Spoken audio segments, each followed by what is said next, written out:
পৃথিবীতে সবচেয়ে ভয়ানক প্রাণী হচ্ছে মানুষ, কারণ মানুষই সবচেয়ে বেশি একে অন্যের ক্ষতি করে। কোনো প্রাণী বা জিন, সমস্ত পৃথিবীর প্রাণী এবং জিন জাতি মিলেও মানে মানুষে মানুষকে যত ক্ষতি করে, এত ক্ষতি হতে তারাও করতে পারবে না। তো যাই হোক, উনি মূলত মানুষকেই ভয় পেতেন বেশি। উনি বাড়ির পথে ফিরছিলেন, রাত হয়ে গিয়েছিল কিন্তু তবে বেশ রাত হলেও তখন গ্রামে তো সন্ধ্যার পরে অনেক রাত হয়ে যায়, তখন রাত আনুমানিক 10টা সাড়ে 10টা বেজে গেছে আর কি। তো বর্তমান সময় যদিও 10টা সাড়ে 10টা তেমন কোনো রাত না, আমরা সেইভাবেই চিন্তা করি। তো উনি একা একাই আসছিলেন, তো রাস্তা কিন্তু অন্ধকার ছিল না, আর উনি চিন্তা করেছেন আরো আগেই চলে আসবে, তো এই জন্য টর্চ লাইট নিয়েও আসেননি আর কি। তো রাস্তা অন্ধকার ছিল না, অনেক রাত হলেও মানে মানে জ্যোৎস্নার আলো ছিল পর্যাপ্ত, এই কারণে অনায়াসে উনি অনেক দূর পর্যন্ত দেখতে পাচ্ছিলেন জ্যোৎস্নার আলোয়। তো ওনার বাসায় আসতে পায়ে হাঁটা পথ 10 মিনিট বাকি আছে, এমন একটা জায়গায়। তো উনি রাস্তার পাশে দেখলেন 3জন বৃদ্ধা মহিলা। এই 3জনই ছিল সাদা কাপড় পরা, মাথার চুলগুলো সাদা ছিল, চকমক চকমক করছিল একদম, মানে এমন সাদা চুল দূর থেকেও স্পষ্ট বোঝা যাচ্ছিল ওই অন্ধকার রাতেও এবং চাঁদনি আলোতেই। তো উনি খেয়াল করেন যে এদের প্রত্যেকের হাতে 3টা খালই, মানে 3জন ছিল, প্রত্যেকের হাতে 3টা খালই। খালই নিশ্চয়ই প্রিয় লিসেনার্স আপনারা বুঝতে পেরেছেন, বা যদি বুঝতে না পারেন আমি বলে দিচ্ছি। এটি বাঁশ দিয়ে তৈরি এক ধরনের গোল পাত্র বিশেষ, এর মধ্যে মাছ রাখে। আবার অনেকে বাজার, আগে ছোটবেলায় বাজার করতে যাওয়ার সময় অনেকে এটা ইউজ করতো আর কি, খালই নিয়ে যেত। তো অনেক ছোটবেলায় আমি দেখেছিলাম, আমার বাসায় একটা ছিল, তো যদিও সেটা বেশি দিন ব্যবহার করা হয়নি। তো যাই হোক, উনি দেখছেন যে ওই 3টা বৃদ্ধা মহিলার হাতে বাঁশের খালো এবং ওরা মাঠের মধ্যে থেকে কি যেন তুলছে। উনি চিন্তা করেন কি ব্যাপার, এত রাতে? গ্রামের মহিলারা তো সন্ধ্যার পরে কোথাও বের হয় না সাধারণত, আর এত রাতে 3জন মহিলা বের হয়ে এটা মাঠের মধ্যে কি করে? তো উনি একটু দাঁড়িয়ে ভালো করে লক্ষ্য করেন যে আসলে এরা কি করে।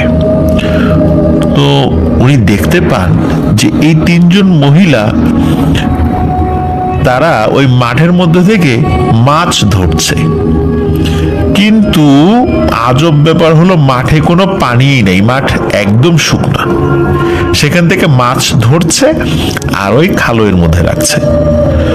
তখন তো উনি বুঝতে পেরেছেন যে এরা কোনো মানুষ না, এরা 3টাই জিন।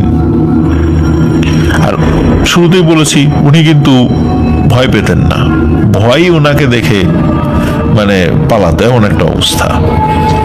তো উনি পেছন ফিরে পালাবেন কি, উনি আরো এগিয়ে গেছেন, মানে রাস্তা থেকে নেমে ওই মাঠের মধ্যে তাদের দিকে চলে গেছেন। যখন চলে গেছেন, ওর মধ্যে একজন বৃদ্ধা মহিলা, সে বলতেছে যে তুই এখানে কেন এসেছিস? আমরা কি তোর কোনো ক্ষতি করছি? তুই তোর মতো যাচ্ছিলি, আমরা আমাদের মতো কাজ করতেছি, তুই এখানে কেন আসলি? তোর জন্য কোথাও গিয়ে শান্তি পাই না, আর যেহেতু আজকে তুই নিজেই আমাদের এখানে চলে আসছিস, আজকে তোকে দেখি কি করা যায়। এই কথা যখনই বলছে তখন আমজাদ মোল্লা ভাইয়ের দাদা, উনি সাথে সাথে, যেহেতু উনি অনেক কিছু জানতেন, সাথে সাথে নিজের শরীরকে বন্ধ করে নিয়েছেন, এবং শরীর বন্ধ করার পরে ওই দুষ্টু জিনেরা কি ক্ষতি করবে, উল্টো উনি ওনার 2 হাত দিয়ে 2 জিনের 2 হাত খপ করে ধরে ফেলছে। আর একটা জিন, সে ও বাবা গো মা গো বলে সে দৌড় দিয়ে পালিয়ে অদৃশ্য হয়ে গেছে। এখন এই 2টা জিনকে উনি ধরে ফেলছেন। এই 2টা জিন এমন ছোটার চেষ্টা করতেছে, কিন্তু ওদের শরীরের অনেক শক্তি দিয়েও ওনার হাত থেকে ছুটতে পারতেছে না, কারণ তাদের শরীরের শক্তি ওই দাদার কাছে কাজে লাগছে না। কারণ উনি নির্দিষ্ট রিচুয়ালের মাধ্যমে শরীরকে বন্ধ করে নিয়েছিলেন, যার ফলে ওরা কিছুতেই ছুটতে পারতেছিল না। আর উনি যেটা করেন, ওই দুইটা বৃদ্ধা মহিলাকে টানতে টানতে, যেহেতু বাড়ি কাছেই ছিল, নিয়ে আসেন। ওরা দুইজন বলতেছে যে আমাদেরকে ছেড়ে দে, ভুল হয়ে গেছে, ছেড়ে দে, তোকে আর কিছু বলবো না।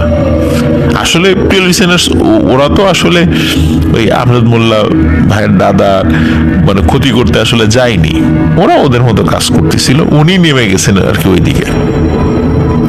যাই হোক, ওই দুইটাকে ধরে টানতে টানতে নিয়ে আসেন, এবং নিয়ে এসে উনি যেটা করেন যে ওনার যেই তন্ত্রমন্ত্র এটা দিয়ে ওনার বাড়ির একটা কাঁঠাল গাছ আছে, ওই কাঁঠাল গাছের সাথে ওই দুইটাকে বেঁধে রাখেন। এদিকে ওই দুইটাকে টেনে হিসড়ে আনতে গিয়ে ওনার শরীরের অনেক এনার্জি খরচ হয়েছে। তো উনি ওনার ওয়াইফকে ডাক দেন। তো ওনার ওয়াইফ দেখে, তখন কিন্তু ঠান্ডা ছিল, ঠান্ডার সময় ওনার হাজবেন্ড একদম মানে ঘেমে অস্থির। তখন বলতেছে, কি ব্যাপার তোমার এই অবস্থা কেন, এই শীতের রাত্রে এভাবে ঘামতেছো কেন? তখন বলে যে দুইটাকে কাঁঠাল গাছের সাথে বেঁধে রাখছি। বলে দুইটা মানে দুইটা কি? বলে এই যে আসার সময় এই ঘটনা। তখন উনি ওই হাতে ল্যাম্প ছিল, কুপি যেটাকে বলি, এই কুপি নিয়ে উনি আবার ওই কাঁঠাল গাছের কাছে দেখতে গেছেন যে কাঁঠাল গাছে কি হয়। তো ওনার ওয়াইফ দেখতেছে যে কাঁঠাল গাছটা বেশ ভয়ানকভাবে দুলতেছে ডানে বায়ে, এবং মনে হচ্ছে কাঁঠাল গাছটা কেউ ঝাঁকাচ্ছে এবং গাছের গোড়ায় কেউ আছে। ওখানে যাওয়ার পরে নাকি সুরে কান্না যে আমাদেরকে ছেড়ে দে, আমাদেরকে ছেড়ে দে, আর কখনো আসবো না, আর কখনো আসবো না তোদের কাছে। তো ওদের কান্নাকাটি দেখে এই আমজাদ মোল্লা ভাইয়ের দাদির মনে খুব দয়া হয়। তখন বলে যে এদেরকে ছেড়ে দাও, এই অযথা এদেরকে ধরে আনছো কেন, এরা কি তোমার ক্ষতি করতে গেছিল? তখন ওনার ওয়াইফের কথা শুনে বলে ঠিক আছে যাও, ছেড়ে দিলাম। তখন ওই দুটাকে ছেড়ে দেয়, ওরা চলে যায়। তো এইটুকু কিন্তু মানে প্রথম ঘটনা, মানে প্রথম ঘটনা বলতে প্রথম ঘটনার একটা অংশ। এর কিছুদিন পর আর একটা ঘটনা ঘটে। সেটি হলো যে ওই আমজাদ মোল্লা ভাইয়ের দাদা উনি বাঁশ ঝাড়ে গিয়েছিলেন বাঁশ কাটতে। তো বাঁশ, এটি মানে দিনের বেলার এটা ঘটনা যে বাঁশ ঝাড়ে বাঁশ কাটতে গেছেন। তখন ওই যখন একটা বাঁশ কাটতেছেন দেখেন ওই বাঁশের আগা থেকে মানে ভয়ানক একটা অজগর সাপ, অ্যানাকোন্ডার মতো কালো একটা অজগর সাপ নেমে আসতেছে। তো দাদা তো বুঝতে পারছেন যে আসলে বাংলাদেশে তো এই ধরনের সাপ, বিশেষ করে পাহাড়ি অঞ্চল ছাড়া তো অজগর সাপ খুব একটা দেখা যায় না। আর তারপর গ্রাম অঞ্চলে এরকম অজগর সাপ তো কল্পনাই করা যায় না। আর বাঁশের আগা থেকে নামছে, বাঁশের আগায় অজগর সাপ থাকবে কোথায়? এটা কোনো স্বাভাবিক অজগর সাপ নয়। তো উনি যেটি করেন, সাথে সাথে আবার নিজের শরীরকে বন্ধ করে নেন এবং উনি 3টা দাগ দেন ওনার সামনে। তো অজগর সাপ একটা দাগ পার হয়েছে, কষ্ট করে আর একটা দাগ পার হয়েছে, কিন্তু 3 নম্বর দাগের উপর যখনই উঠেছে, এই 3 নম্বর দাগের উপর উঠে অজগর সাপ আর নড়াচড়া করতে পারে না। এখন সমস্যা যেটা হলো সেটা হলো যে এই অজগর সাপ, আপনারা বুঝতেই পারছেন যে এটি তো কোনো মানুষ না, এটা জিন। আর সাপের রূপ ধরে জিন এসেছে, আর কোনো মানুষ তো রূপ চেঞ্জ করতে পারে না স্বাভাবিকভাবেই, জিন যেহেতু ইচ্ছাধারী। এখন যেহেতু দিনের বেলা, সেহেতু তার সুরত ধরে এসেছে। এখন ওই দাগের উপর এসে সেটা তার রূপকে চেঞ্জ করতে পারতেছে না। মানুষ যদি চলে আসে এখন, তখন ও আর কখনোই নিজের রূপকে পরিবর্তন করতে পারবে না। আর গ্রামের মানুষ আসলে তো ওকে পিটিয়ে মেরে ফেলবে। সে সাপ হয়েও এমন করুণ দৃষ্টিতে আমজাদ মোল্লা ভাইয়ের দাদার দিকে তাকিয়েছিল। ওই সাপের চোখের ওই করুণ দৃষ্টি ওনার মানে মনে দয়া সৃষ্টি করে। তখন চিন্তা করেন যে ছেড়ে দেই, অযথা একে রাখলে ও জিন, ও তো মানুষের ক্ষতি করার চেষ্টা করবেই, কিন্তু আমি মানুষ হয়ে তো মানুষের কারো ইচ্ছাকৃতভাবে কারো ক্ষতি আমি করব না, সে মানুষ হোক আর জিনই হোক। তো উনি কি করেন, উনি আবার নির্দিষ্ট রিচুয়ালের মাধ্যম দিয়ে ওই সাপকে ওখান থেকে মুক্ত করে দেন। ওই সাপ কি করে, আস্তে আস্তে আবার ওই বাঁশের মাথা দিয়ে এসেছিল, আবার সে আস্তে আস্তে উপরে উঠে অদৃশ্য হয়ে যায়। ওই দিন রাত্রে আমজাদ মোল্লা ভাইয়ের দাদা একটা স্বপ্ন দেখে যে ওই যে তিনজন বৃদ্ধা মহিলা, ওই তিনজন বৃদ্ধ মহিলা তার স্বপ্নের মধ্যে এসেছে, এবং ওদের মধ্যে থেকে একজন বলছে যে তুই আমাদের দুইবার ছেড়ে দিয়েছিস, তুই মানুষ ভালো, তো এখন থেকে আমরা তোর আর কোনো ক্ষতি করব না বা ক্ষতি করার চেষ্টাও করব না, এবং পারতপক্ষে সামনেও আসবো না। যদি কখনো প্রয়োজন হয় আমাদেরকে ডাকবি, তাহলে আমরা যদি পারি উপকার করার চেষ্টা করব। তো এই কথা বলে স্বপ্নের মধ্যে তারা চলে যেতে যায়। তবে ওই সময় ওই স্বপ্নের মধ্যেই আমজাদ মোল্লা ভাইয়ের দাদা বলেন যে ঠিক আছে, যদি কখনো প্রয়োজন হয় তো তোমাদেরকে ডাকবো। তো ওরাও খুশি হয়ে ওই স্বপ্নের মধ্যে বিদায় নেয়। পরে আমজাদ মোল্লা ভাই দাদার ঘুম ভেঙে যায়। তখন মানে উনি খুশি হন যে যাক, ওরা অন্তত মানে জিন জাতি হইলেও, দুষ্টু জিন হইলেও অন্তত ওদের মধ্যে একটা কৃতজ্ঞতা বোধ কাজ করেছে যে না, ওদেরকে দুইবার ছেড়ে দিয়েছি, আমি চাইলে তাদের ক্ষতি করতে পারতাম, সেই ক্ষমতা আমার ছিল, সেই সুযোগও ছিল, কিন্তু সেটা না করায় ওরা খুশি হয়েছে। যাই হোক, এর কিছুদিন পরে ওই এলাকায় এক জাদুকর আসে। তখনকার দিনে গ্রামে গ্রামে ঘুরে ঘুরে বিভিন্ন জাদুকররা জাদু দেখাতো, বিভিন্ন ধরনের ভয়ানক জাদু দেখাতো। তো ওই এলাকায় মানে ওই বেলগাছি গ্রামে একজন জাদুকর আসে। সেই জাদুকর কি করতো, তার সাথে একটা বাচ্চা ছেলে থাকতো, এটা তারই ছেলে। সে ওই ছেলের হাত পা কেটে আলাদা করে ফেলতো এবং আবার জোড়া লাগিয়ে দিত। আর এই জাদুকর কি করতো, ওই যে একটা ঢোল নিয়ে যেত, ওই ঢোল নিয়ে গিয়ে ঢোল পিটাতো, তখন গ্রামের লোকজন চলে আসতো। স্পেশালি গ্রামের যারা মহিলারা আছে তারা কি করতো, ওই ধান, চাল, ডিম এইগুলো দিত, কেউ কেউ টাকাও দিত।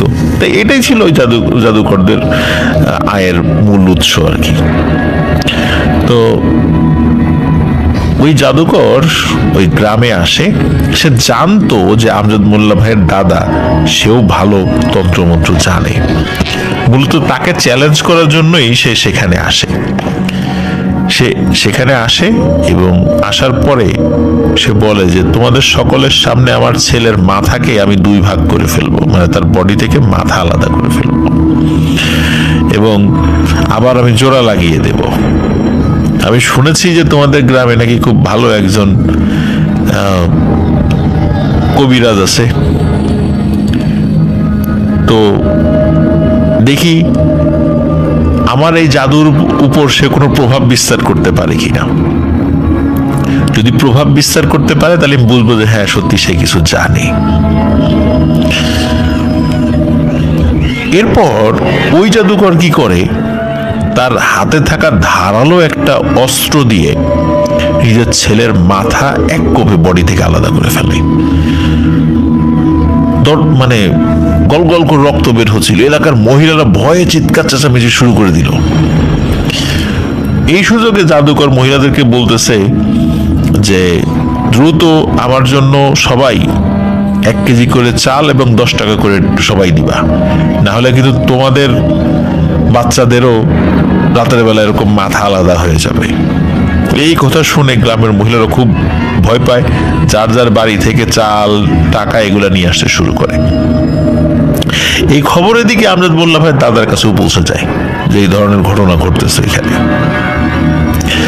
এরপরে যে কাজটি হয় সেটি হলো যে তখন জাদুকর বলে, এই দেখো এখন সকলের সামনে আমার ছেলের মাথাকে আমি জোড়া লাগিয়ে দেব।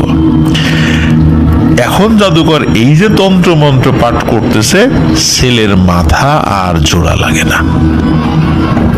এদিকে ছেলের শোকে জাদুকরের মাথা খারাপ হয়ে যাওয়ার জোগাড়, যে হাই হাই কি হইলো, কি করলাম। তখন সে নিজেই কান্নাকাটি করে হাউমাউ মানে শুরু করে দেয় যে সর্বনাশ, আমার ছেলের কি হবে এখন। তখন ওখানকার লোকজন বলে যে তুমি করো, ওই যে আমাদের যে একজন মুরব্বী আছে তার কাছে যাও, তার কাছে গিয়ে মাপ চাও, তুমি তো তাকেই অপমান করার জন্য আসছিলে এখানে, তার হাতে পায়ে ধরে মাপ চাও, সে যদি কিছু করার চেষ্টা করতে পারে সে করবে।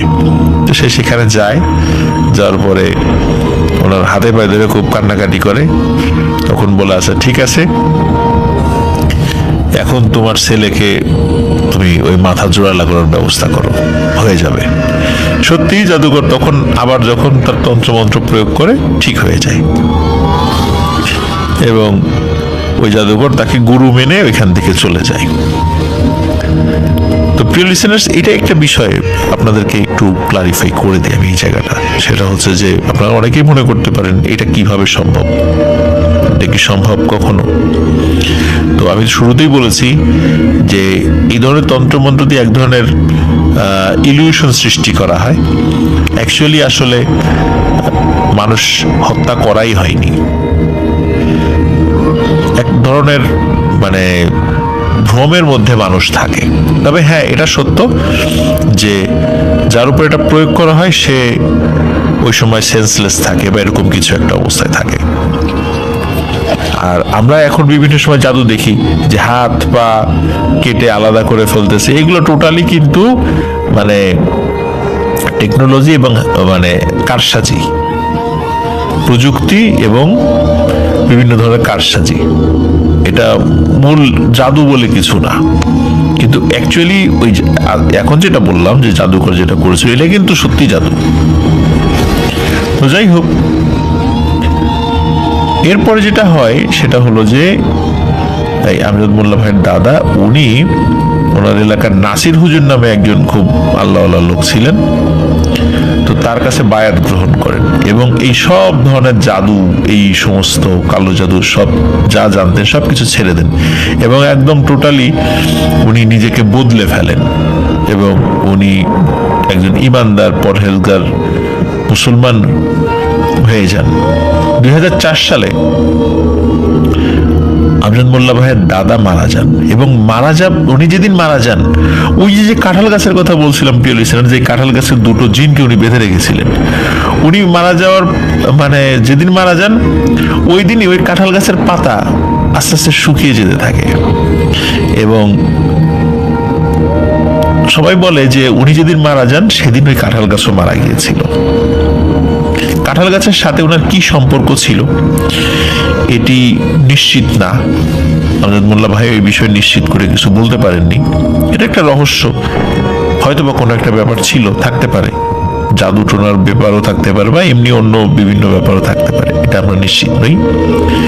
তো আমজাদ মোল্লা ভাই ওনার দাদার জন্য দোয়া চেয়েছেন, কারণ উনি কিন্তু ওই ব্ল্যাক ম্যাজিক ছেড়ে দিয়ে তওবা করে উনি একদম ধর্মের পথে ফিরে এসেছিলেন। বাকি জীবন মানে ধর্মকর্ম করে উনি কাটিয়েছেন। আমরা তার জন্য দোয়া করি আল্লাহ তাআলা তার ভুল ত্রুটি মাফ করে দিক, আল্লাহ তাআলা তাকে জান্নাতবাসী করুন, যেহেতু উনি ওই পথ থেকে ফিরে এসেছিলেন, তওবা করেছিলেন।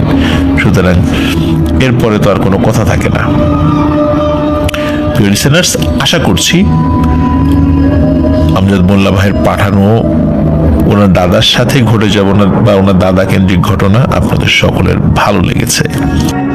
এখন যে ঘটনাটি আমি আপনাদেরকে বলবো, এই ঘটনাটি আমাদেরকে পাঠিয়েছেন বরিশালের শায়েস্তাবাদ থেকে মোহাম্মদ রায়হান।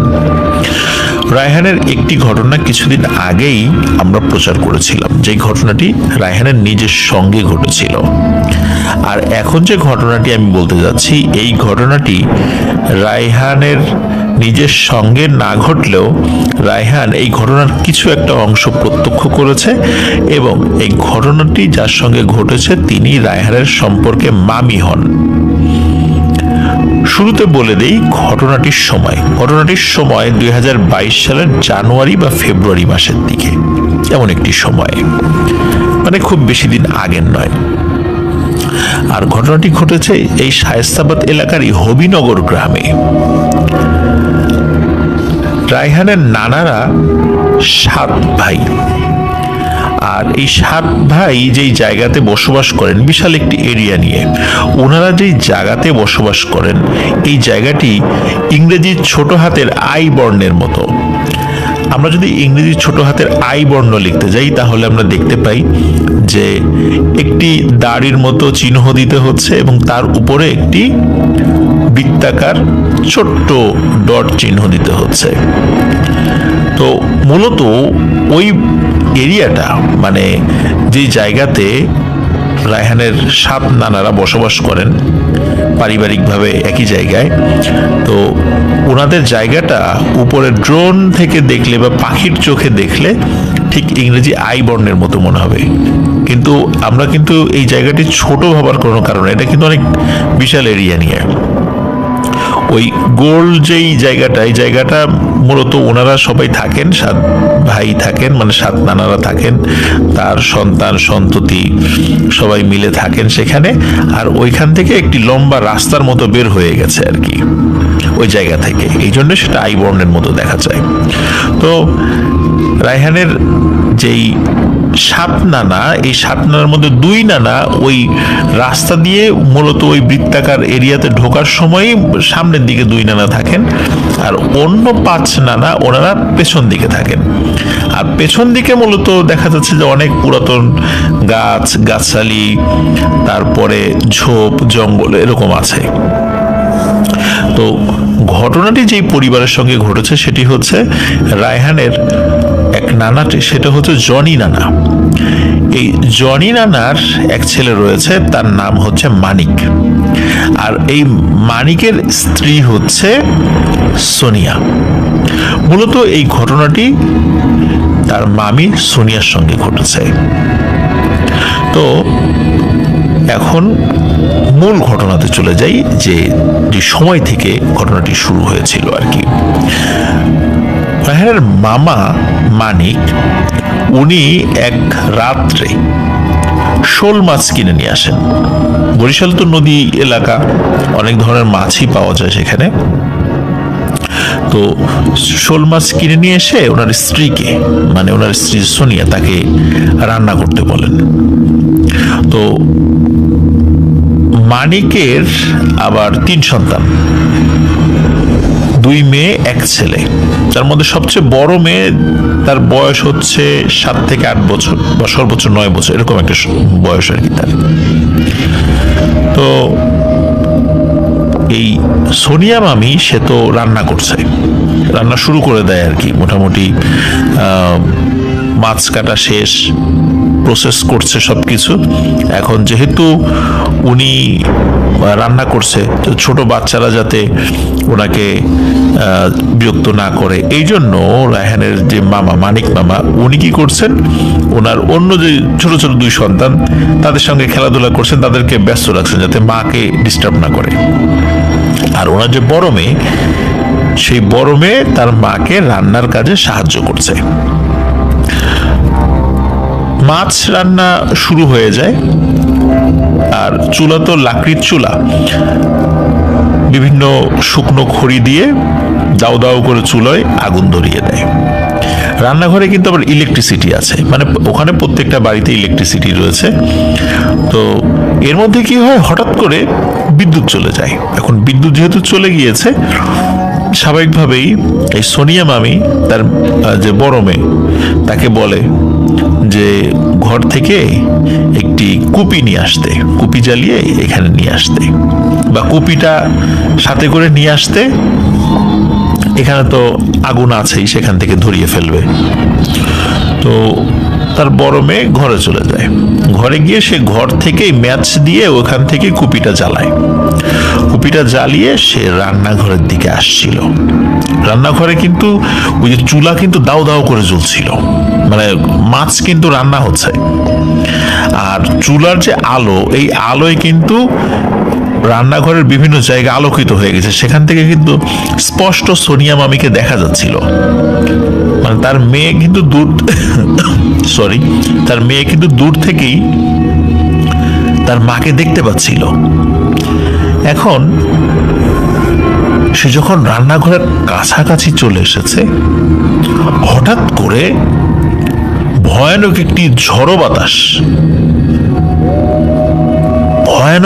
ঝড়ো বাতাস এমন ভাবে রান্নাঘরের কাছে এসে আঘাত করে, এক ঝড়ো বাতাসে ওই মেয়ের হাত থেকে ওই কুপিটা নিচে পড়ে বন্ধ হয়ে যায়। এবং ঝড়ো বাতাসটা এমন ছিল যে ওই চুলা দাউ দাউ করে যে চুলা জ্বলছিল, এই চুলাটা একদম সেকেন্ডেরও অল্প সময়ের মধ্যে দপ করে নিভে যায়।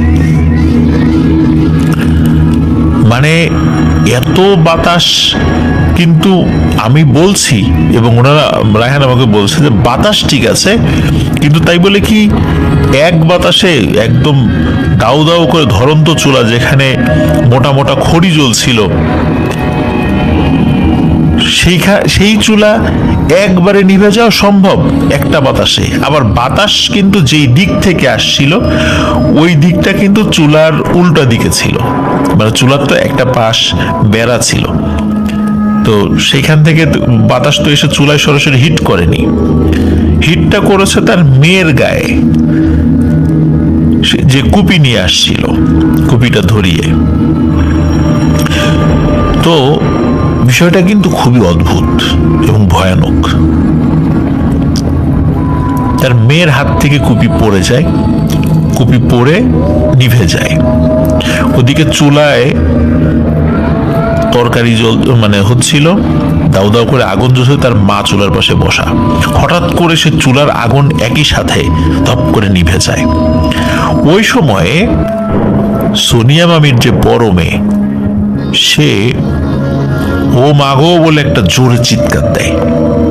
এখন সে ওই সময়টাতে তার মায়ের পাশে কোনো অবয়ব দেখেছে কি দেখেনি সে আসলে নিশ্চিত করে বলতে পারে না, যে আদৌ সে দেখেছে কি দেখেনি এটা ঠিক ওইভাবে বলতে পারে না। তবে সে প্রচন্ড ভয় পায়, হয়তো সে কিছু দেখেছিল বা চোখের বা দেখার ভুল বা দৃষ্টি ভ্রম হতে পারে।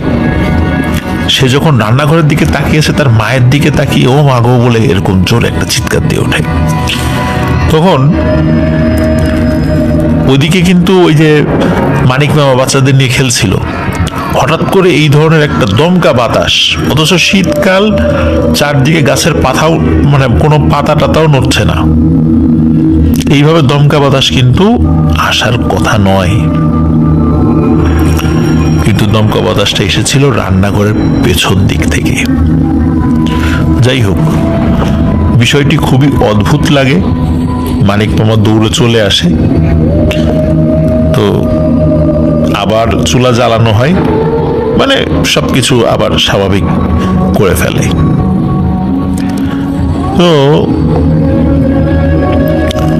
ওই রাত্রে ঘটে আরো একটি ঘটনা। সবার খাওয়া দাওয়া শেষ করে সবাই ঘুমিয়ে গেছে। এর মধ্যে এই সোনিয়া মামি, ওনার কি হয় যে উনি চিন্তা করেন যে আরে ঘরে তো পানি নেই, খাওয়ার পানি নেই, রাতের বেলা তো পানি আনতে ভুলে গেছে, যদি বাচ্চা কাচ্চা উঠে পানি খেতে চায় তখন কি করবো। আর ওনারও পানি পিপাসা লেগেছিল, তো উনি চিন্তা করেন যে সবাই তো ঘুমিয়ে আছে শীতের সময়, এখন কাউকে না ডাকি, আমি গিয়ে কলপার থেকে একটু পানি নিয়ে আসি, নিজেও খাবো এবং রাত্রিবেলা যদি কেউ খেতে চায় বাচ্চা কাচ্চা বা ওনার হাজবেন্ড মানিক মামা, তাহলে তাকে খাওয়াবেন। তো ওই চিন্তা করে উনি ঘর থেকে বের হয়েছেন। এমনিতে যদি ঘরের বাইরে ওয়াশরুম রয়েছে, যদি কখনো রাত্রেবেলা যাওয়ার দরকার হয় উনি ডাকেন, কাউকে না কাউকে ডাকেন, কিন্তু এখন চিন্তা করলেন যে থাক, এখন আর রাত্রেবেলা ডাকবো না, যেহেতু ওয়াশরুমে যাচ্ছি না, কলপারে যাব। তো এই চাপ কলের কাছে যাওয়ার জন্য উনি ঘর থেকে বের হয়েছেন এবং উনি ওই কল চাপছিলেন, যে পানি ভরছিলেন। কলটা ছিল কিন্তু ওই রান্নাঘরের কাছাকাছি আর কি, কারণ রান্না করার সময় তো পানি নিয়ে মানে আসতে হয় রান্নাঘরে রান্নার কাজে সহযোগিতার জন্য। তো এর মধ্যে কি হয়, এখন মানে এই সেম ঘটনাটা যেমন চুলায় যখন রান্না করছে তখন যে হঠাৎ করে ইলেকট্রিসিটি চলে গিয়েছিল, ঠিক তখনও ওই কলপারের কাছে কিন্তু লাইট আছে, হঠাৎ করে বিদ্যুৎ চলে যায়। বিদ্যুৎ যখন চলে গেছে ওনার মানে শরীর এক ধরনের শিহরণ জাগে, মানে এক ধরনের ভয়ের এক ধরনের শিহরণ জেগে ওঠে হঠাৎ করে। তো উনি কিন্তু মানে কিছুটা ভয় পেল, উনি ওনার মতো করে পানি ভরে যখনই ওনার ঘরে ঢোকার জন্য মানে কলপাট থেকে বডিটাকে ঘরের দিকে মুখ করে ঘুরিয়েছেন, তখনই দেখেন সামনে একটা অবয়ব দাঁড়িয়ে আছে। চাঁদের আলোতে ওই অবয়বটাকে স্পষ্ট দেখা যাচ্ছিল এবং এটাও দেখা যাচ্ছিল ওই অবয়বের মুখটা কিন্তু স্বাভাবিক মানুষের মতো নয়। মানুষের মুখে যদি মাংস না থাকে, চামড়া না থাকে, কেমন দেখা যায়? কঙ্কাল বা মাথার খুলি বা মাথার যে মাথাটা অবস্থা যেটা আমরা মানে মৃত ব্যক্তির বা কঙ্কালের অবস্থা দেখি, ঠিক তেমন মনে হচ্ছিল। এবং রায়হান আমাকে এটাও বলেছে যে আমরা যে ঘোস্ট রাইডার, বিখ্যাত একটা হলিউডের সিনেমা, যেখানে দেখা যায় যে হঠাৎ করে ওই যে নায়ক তার মাথাটা কঙ্কালের মতো হয়ে গেছে এবং শরীরে আগুন জ্বলে ওঠে ধপ করে। তো রায়হানের মামি দেখছিল হঠাৎ করে ওই অবয়বটার শরীরে আগুন জ্বলে উঠেছে। উনি তো আর এরকম ঘোস্ট রাইডার মুভি টুভি দেখেনি কখনো, জাস্ট আমরা যাতে সহজে বুঝতে পারি এই জন্য রায়হান আমাকে বলেছে যে ঠিক এমনটা হুবহু ওরকম না, হয়তো বা ওইরকম আর কি। তো যার সঙ্গে ঘটে সে তো আসলে অত ভালো করে ওই সময় খেয়াল করতে পারে না বা ওরকম সেন্স কাজ করে না। তো যাই হোক, অনেকটা ওইরকম যে হঠাৎ করে ওই অবয়বের শরীরে মনে হচ্ছে আগুন জ্বলে উঠেছে, চারদিক আলোকিত হয়ে গেছে। উনি প্রচন্ড জোরে একটা চিৎকার দেন এবং ওনার চিৎকারে ঘরের ভেতর থেকে উনি দুইটা চিৎকার দিয়েছেন। প্রথমে একবার চিৎকার দিয়েছেন, পরের বার আরেকবার চিৎকার দিয়েছেন। প্রথম চিৎকারটা ওনার হাজবেন্ড শুনতে পায়নি, কারণ তখন তিনি ঘুমিয়েছিলেন, কিন্তু দ্বিতীয় চিৎকারটা শুনতে পেয়েছেন। দ্বিতীয় চিৎকারটা শুনে উনি বলে যে কি ব্যাপার, চিৎকার হলো কোথায়? উনি দেখেন ওনার স্ত্রী পাশে নেই। তখন আবার ঘরের দরজা খোলা, তখন উনি ঘর থেকে বাইরে বের হন। ঘর থেকে বাইরে বের হন তখন কিন্তু ইলেকট্রিসিটি নাই ওই সময়। বাইরে বের হওয়ার পরে উনি দূরে দেখেন চাঁদের আলোতে ওনার স্ত্রী উঠোনে পড়ে আছেন, মানে বারান্দার কাছাকাছি চলে এসেছিলেন। যখন দৌড় দিয়েছিলেন ভয়ে ওই বারান্দার কাছাকাছি চলে এসেছিলেন, তখন মানে ওইটা দেখে ওনার স্ত্রীকে উদ্ধার করার জন্য উনি নিজে একটা দৌড় দিয়েছেন। ওই দৌড় দিয়ে উনি নিজেও পড়ে যান, পড়ে গিয়ে উনি আবার ব্যথা পান। যাই হোক, পরে উনি ওনার স্ত্রীকে আবার তুলে নিয়ে ঘরে নিয়ে আসেন। ঘরে নিয়ে আসার পরে তাকে আবার জ্ঞান ফিরান। উনি সেন্সলেস হয়ে পড়েছিলেন, জ্ঞান ফেরানোর পর জিজ্ঞেস করে কি হয়েছে, তখন তিনি বিষয়টা বলেন। তো যাই হোক, তখন বাড়ির অন্য সদস্যরা বলে যে হয়তো বা ভুল টুল দেখেছে বা এরকম কিছু, এইগুলা বলে তাকে সান্ত্বনা দেয়। কিন্তু আসলে তো উনি জানেন যে উনি কি দেখেছেন, তাই না? তো এই ঘটনার পরে আরো একটি ঘটনা ঘটে। সে সেটি হলো যে এটাই হলো বেশ মারাত্মক একটি ঘটনা। রাত তখন প্রায় মধ্যরাত, রাত 2টো কি 2:30 বাজে। এমন একটা সময় হঠাৎ করে এই মানিক মামা তার ছোট মেয়ের কান্নাকাটিতে তার ঘুম ভেঙে যায়। তিনি ঘুম ভেঙে দেখেন যে তার ছোট মেয়ে বিছানা থেকে নিচে ফ্লোরে পড়ে আছে এবং মনে হচ্ছে তার শরীরে আঘাত লেগেছে, কান্নাকাটি করছে। তখন উনি উঠে বলে, কি ব্যাপার মা, কি হয়েছে, কান্নাকাটি করছো কেন? এই কথা বলতে বলতে উনি পাশ থেকে গড় গড় গড় গড় শব্দ শোনা যাচ্ছে। পাশে তাকিয়ে দেখে যে ওনার স্ত্রী সোনিয়া সে আরেকটি বাচ্চাকে কোলে নিয়ে তার গলা চেপে ধরে রেখেছে এবং 5 জন মানুষ একসাথে কথা বললে, একসাথে কথা যদি বলে তাহলে কেমন শোনা যায়, এমন কণ্ঠে বলছে, তোরেও খাবো, তোর ছেলেপেলেগুলোকেও খাবো, বাঁচতে চাইলে দ্রুত এগুলোরে আমার সামনে থেকে সরা। এই দৃশ্য দেখার পর মানিক মামা প্রচন্ড ভয় পায়। উনি চিৎকার চেঁচামেচি শুরু করে দেন।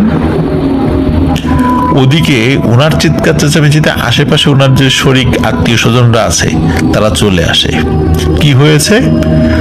তখন সবাই এসে দেখে যে এই সোনিয়া মামি, ওর চুল এলোমেলো, ভয়ঙ্কর চেহারা ধারণ করেছে এবং সে বাচ্চাদেরকে আঘাত করার চেষ্টা করছে। সবাই এসে দ্রুত বাচ্চাদেরকে নিরাপদ স্থানে সরিয়ে নেন। এখন মানিক মামা এত রাতের বেলা কি করবেন কিছু বুঝে পাচ্ছেন না। ওনার স্ত্রীর এমন আচরণ এবং এমন কণ্ঠস্বরে উনি খুবই ভীত হন। উনি যে কাজটি করেন সেটা হলো দ্রুত ঘর থেকে বের হয়ে ঘরের দরজাটা বাইরে থেকে লক করে দেন। যেই না লক করেছেন, ভেতর থেকে ধুমধাম শব্দ, মনে হচ্ছে সবকিছু ভেঙে চুরে একাকার করে ফেলছে, তছনছ করে ফেলছে সবকিছু। আর চিৎকার করে বলছে, দরজা খোল, দরজা খোল, এভাবে আমাকে আটকিয়ে রাখতে পারবি? তো এইভাবে কিন্তু চলতে থাকে। এদিকে মানিক মামা ঘটনার আকস্মিকতায় কি করবে না করবে কিছুই বুঝে পাচ্ছে। এদিকে ওনার 3টা বাচ্চা চিৎকার করে কান্নাকাটি করতেছে যে মায়ের কি হলো। এদিকে ওনার যে আত্মীয় স্বজন তারাও চলে এসেছে, উঠানে লোক ভরে গেছে, কারণ ওনার আত্মীয় স্বজন তো একই জায়গায় থাকে। যখন ফজরের আজান দেয় তখন সব কিছু স্বাভাবিক হয়ে যায়। তখন ঘরের ভেতর থেকে ওই সোনিয়া মামি দরজা ধাক্কাতে থাকে। তখন বলে যে, কি হলো, তোমরা আমাকে দরজা আটকে রেখেছো কেন বাইরে থেকে? খোলো, ফজরের আজান দিয়েছে তো, নামাজ পড়বো। এখানে একটি বিষয় বলে রাখি, সোনিয়া মামি কিন্তু নামাজ কালামি, একজন পরহেজগার মহিলা, এবং উনি পারতপক্ষে খুব ইমার্জেন্সি ছাড়া বাহিরের মানুষদের সাথে বা সামনে খুব একটা যান না। তো তখন উনি বলেন যে নামাজ পড়বো। তখন দরজা খুলে দেয় ভয়ে ভয়ে, মানিক মামা দরজা খুলে দেয়। দরজা খুলে দিয়ে দেখে যে না, সবকিছু স্বাভাবিক, একদম স্বাভাবিক, কোনো সমস্যা নেই। মানে একটু আগে যে কি হয়েছে সেটা সোনিয়া মামি কিছুতেই মনে করতে পারে না যে অ্যাকচুয়ালি আসলে তার সাথে কি হয়েছে। তো যাই হোক, আত্মীয় স্বজনরা পরামর্শ দেয় যে তোমার বউর কোনো সমস্যা হয়েছে, দ্রুত কোনো কবিরাজ দেখাও, ডাক্তারে কাজ হবে না। এখন কবিরাজ তো হুট করে পাওয়া যায় না, আসলে একটু সময়ও লাগে। খুঁজছিল তারা মনে মনে, পরদিন থেকে খোঁজা শুরু করে যে কোথায় যাওয়া যায়, কি করা যায়। এর মধ্যে ঘটে আরেকটি ঘটনা, মানে কবিরাজ দেখানোর আগে আরেকটি ঘটনা ঘটে। ওই জনি নানার বাড়িতে আর কি, মানে এই মানিক মামার মানে বাড়িতে কিছু আত্মীয় স্বজনরা আসে। আত্মীয় স্বজনরা আসার পর জনি নানার ছেলে যেহেতু মানিক মামা, তো জনি নানাও কিন্তু ওই নিজের ছেলে পেলে, বেটার বউ, নাতি নাতনি নিয়েই আর কি থাকেন আর কি, সবাই একসাথে। তো কিছু আত্মীয় স্বজনরা আসে। আত্মীয় স্বজন আসার পরে ওই আত্মীয়র মধ্যে এই যে রায়হানও এসেছিল তখন বেড়াতে। বেড়াতে আসে, মোটামুটি চলছিল ভালোই বেড়ানো। এর মধ্যে আরো একটি ঘটনা ঘটে, এটা ঘটে দিনের বেলা। দিনের বেলা ঘটনাটা ঘটে সেটা হলো যে দুপুরবেলা মানিক মামা খাবার খাচ্ছিল, তার সন্তানাদি নিয়ে খাবার খাচ্ছিল। তো মাছের যে বাটি, এই বাটিটা থেকে মাছ যখন মানিক মামার প্লেটে উঠিয়ে দেবে, হঠাৎ করে এই বাটিটা হাতে নিয়ে জানালা দিয়ে বাইরে তাকায়। মানে বাইরে ওনাদের জানালার ওই পাশটাতে একটা জঙ্গলের মতো আছে আর কি, ওই দিকে তাকায়। মানিক মামা খেয়াল করেছে যে তার স্ত্রী সোনিয়া ওইদিকে তাকিয়েছেন, কিন্তু উনি খাওয়া দাওয়া চালিয়ে যাচ্ছিলেন। হঠাৎ করে খেয়াল করে ওনার স্ত্রী নেই। কি ব্যাপার, কই গেল? মাত্র না এখানে তো ছিল। ওইদিকে কিন্তু ওনার সাথে ওনার বাচ্চারাও খাওয়া দাওয়া করতেছিল, তারাও বলে যে আসলেই তো কই গেল, এত দ্রুত মুহূর্তের মধ্যে সে কোথায় গেল। বিষয়টা সন্দেহ লাগে। তখন মানিক মামা খাওয়া দাওয়া বন্ধ করে দিয়ে বাইরে চলে আসে, বাইরে খুঁজতে থাকে কোথায় গেল। তখন উনি রান্নাঘরের পেছন দিকটাতে একটু উকি দেন। উনি দিয়ে দেখেন যে ওই রান্নাঘরের ওই সাইডটাতে জঙ্গল রয়েছে। তার স্ত্রী সোনিয়া হন হন করে ওইদিকে হেঁটে যাচ্ছে। উনি এই দৃশ্য দেখে প্রচন্ড ভয় পান। উনি বুঝতে পারেন যে সোনিয়া এইভাবে হেঁটে যাচ্ছে, এটা তো কোনো স্বাভাবিক মানুষের হাঁটা না, এত দ্রুত গতিতেও তো হাঁটে না। উনি দেন পেছনে দৌড়। উনি দৌড়াচ্ছেন ওনার পেছনে, ওনার স্ত্রীর পিছনে। ওইখানে যে ঘন জঙ্গল আছে, ওই ঘন জঙ্গলের খুব কাছে চলে এসেছে, এবং যখনই জঙ্গলের মধ্যে ঝোপঝাড়ের মধ্যে ঢুকে যাবে এমন সময় উনি ওনার স্ত্রীর গায়ে গিয়ে টাচ করেন পেছন থেকে, মানে হাত টেনে ধরেন। যখনই হাত ধরেছে সাথে সাথে ওই সোনিয়া মামি অজ্ঞান হয়ে পড়ে গেছে ওই জায়গাটাতেই, মানে তার কোনো সেন্স নাই আর। তখন আবার তাকে ধরে নিয়ে আসা হয়। উনি আসলে কিছুই বলতে পারেন না যে কি হয়েছিল। উনি ওই দিকে তাকিয়ে কাকে দেখেছেন উনি বলতে পারেন না। উনি তো বলেন যে আমি তো তরকারি বাড়ছিলাম, তারপরে কি হয়েছে উনি জানে না। যাই হোক, ওই রাতে ঘটে আরো একটি ভয়ানক ঘটনা। সেটি হলো যে সবাই তো আত্মীয় স্বজনরা আসছে, ওই যে রায়হানরাও আসছে। ওই মানে রাতে ওই রায়হান বলে যে ওই তার মামাকে, মানে মানিক মামাকে বলে যে মামা আজকে তেলাপিয়া মাছ খাবো। তো রায়হানের সাথে কিন্তু তার আর একজন আত্মীয় এসেছে, তিনি আবার একটু বয়স্ক লোক, তিনি আবার মাছ ধরতে খুব পছন্দ করেন। এখন রায়হান মানিক মামাকে বলছে মামা তেলাপিয়া মাছ খাবো, তেলাপিয়া মাছ আনো। তার মামিকে বলে যে ভালো করে তেলাপিয়া মাছ রান্না করো। তো ভালো কথা, মামা তেলাপিয়া মাছ নিয়ে আসে। এদিকে সন্ধ্যার পরে সবাই গল্প গুজব করছে, বেশ ভালোই কথাবার্তা হচ্ছে, যে যেহেতু আত্মীয় স্বজন এসেছে অনেক হাসি তামাশা চলছে। এখন এই যে জনি রানা, যে মানে সোনিয়া মামির শ্বশুর, তো সোনিয়া মামির শ্বশুর জনি নানা, উনি আবার মাছ ভাজা খেতে খুব পছন্দ করে। তো সোনিয়া মামি জানে যে তার শ্বশুরের জন্য একটু ভাজা মাছ রেখে দিতে হয়, উনি ভাজা মাছ খেতে খুব পছন্দ করে। এখন ওই জনি নানা ঘরের মধ্যে ছিল, আর উনি বুঝতে পারছিলেন যে তার বেটার বউ সোনিয়া উনি রান্নাঘরে রান্না করছে। উনি চিন্তা করেছেন যে হয়তোবা মাছ, মানে ভাজা মাছ, যেহেতু এখনই তরকারি রান্না করে মাছ একটু ভেজে তাকে দিয়ে যাবে, তো উনি ওই অপেক্ষায় আছেন আর কি। কারণ এটা সবসময় সেটা দেন সোনিয়া মামি। টুকটাক শব্দ হচ্ছে রান্নাঘরে, রান্নার শব্দ, টুংটাং শব্দ হাঁড়ি পাতিলের। হঠাৎ করে মনে হলো যে বেশ খানিকক্ষণ কোনো শব্দ হয় না, আর মাছ পোড়া পোড়া গন্ধ আসে নাকি। কি ব্যাপার, কি হলো?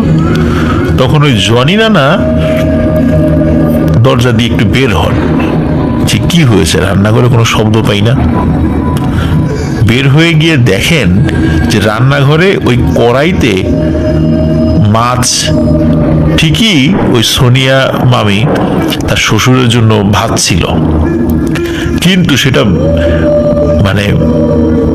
মানে এটা বার্ন হয়ে গেছে, একদম পুড়ে গেছে এবং নিচ থেকে দাউ দাউ করে আগুন জ্বলছে, কিন্তু সেখানে তার বেটার বউ মানে সোনিয়া মামি নেই। তখন জনি নানা চিৎকার দিয়ে ওঠে, মানিক সোনিয়া কই? সোনিয়া তো নাই, এখানেই তো ছিল, রান্নাঘর থেকে কই গেল? মাছ তো পুড়ে যাচ্ছে, নিশ্চয়ই ওর কোনো বিপদ হয়েছে। তখন সবাই দৌড়ে আসে যে কি হয়েছে, কই গেল। ওই সময় রায়হানও ছিল। তখন তারা সবাই মিলে তাকে খুঁজতে থাকে।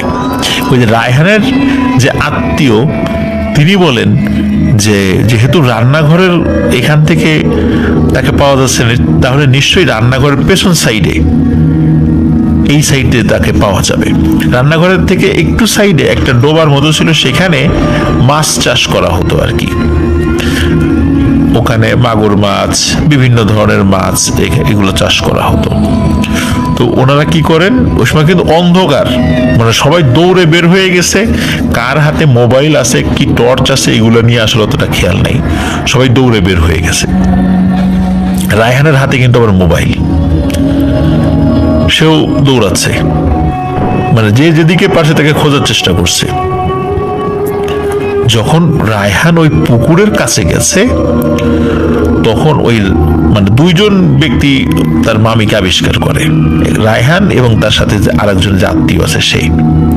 তারা দেখে যে পুকুরের চারদিকে যে নেট দিয়ে ঘিরে রাখা হয়েছে, মানে পাতলা ওই এক ধরনের সুতার নেট আছে না, একদম পাতলা কাপড়ের মতো, এগুলো চারদিকে ঘিরে রাখা হয়েছে, তো যে মাছ কখনো বের হয়ে যেতে না পারে যদি বৃষ্টির কারণে পানি বেড়ে যায়, এই জন্য অনেক সময় পুকুরের চারদিকে ঘেরা দিয়ে রাখি। ওই ঘেরাগুলো যখন দেওয়া হয়েছে, ওই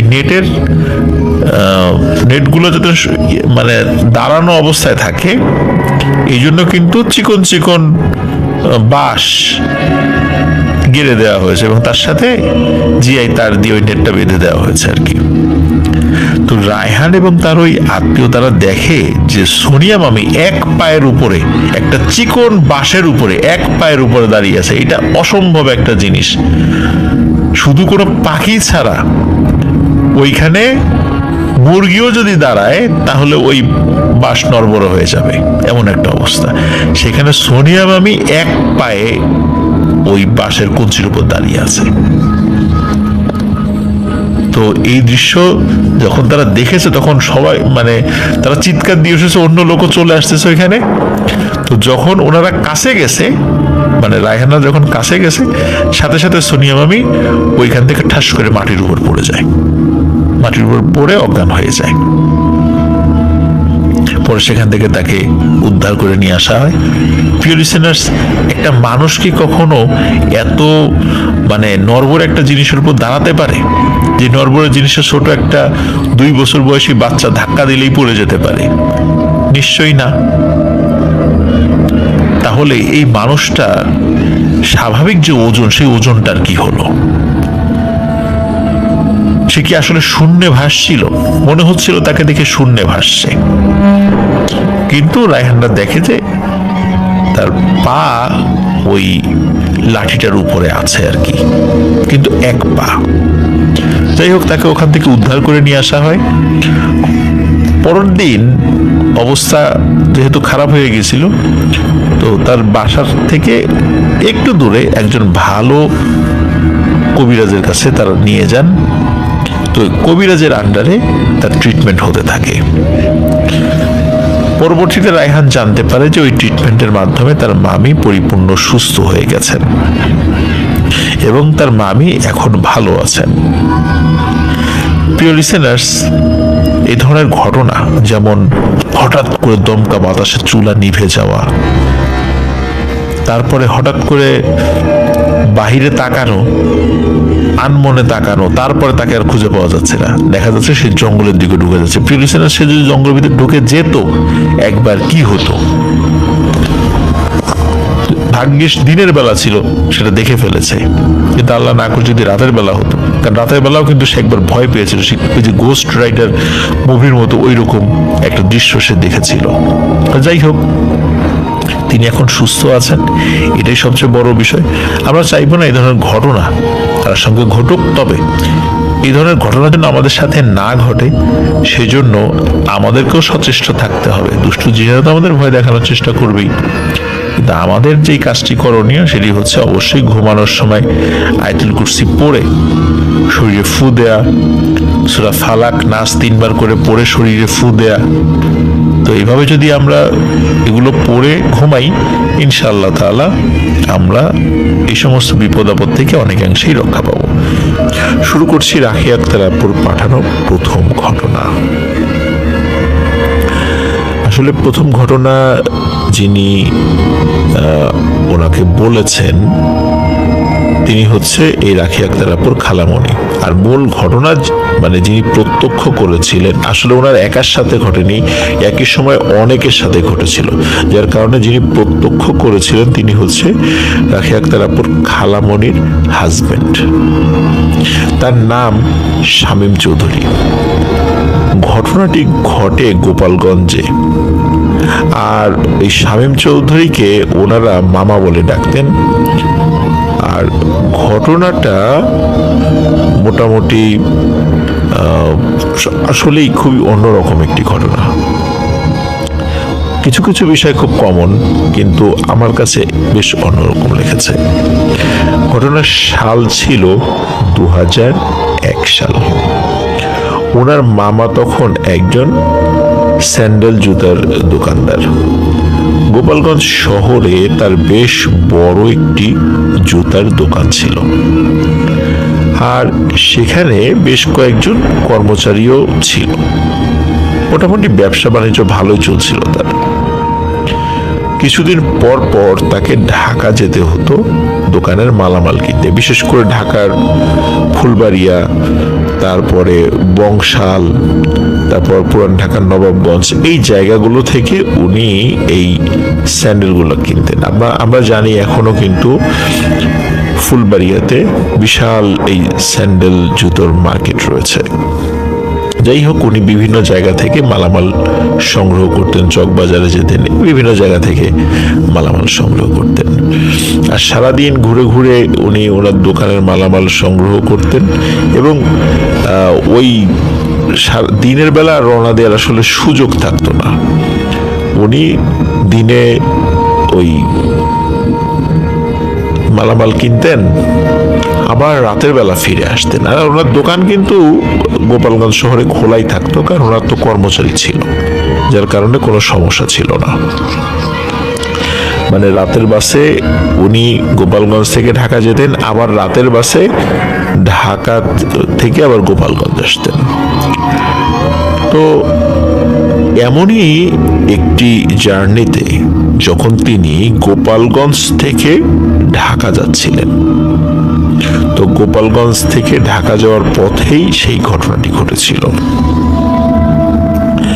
তো গোপালগঞ্জ থেকে যখন ঢাকার উদ্দেশ্যে রওনা দেন, তখন কিছু দূর বেশ ভালোভাবেই গেল।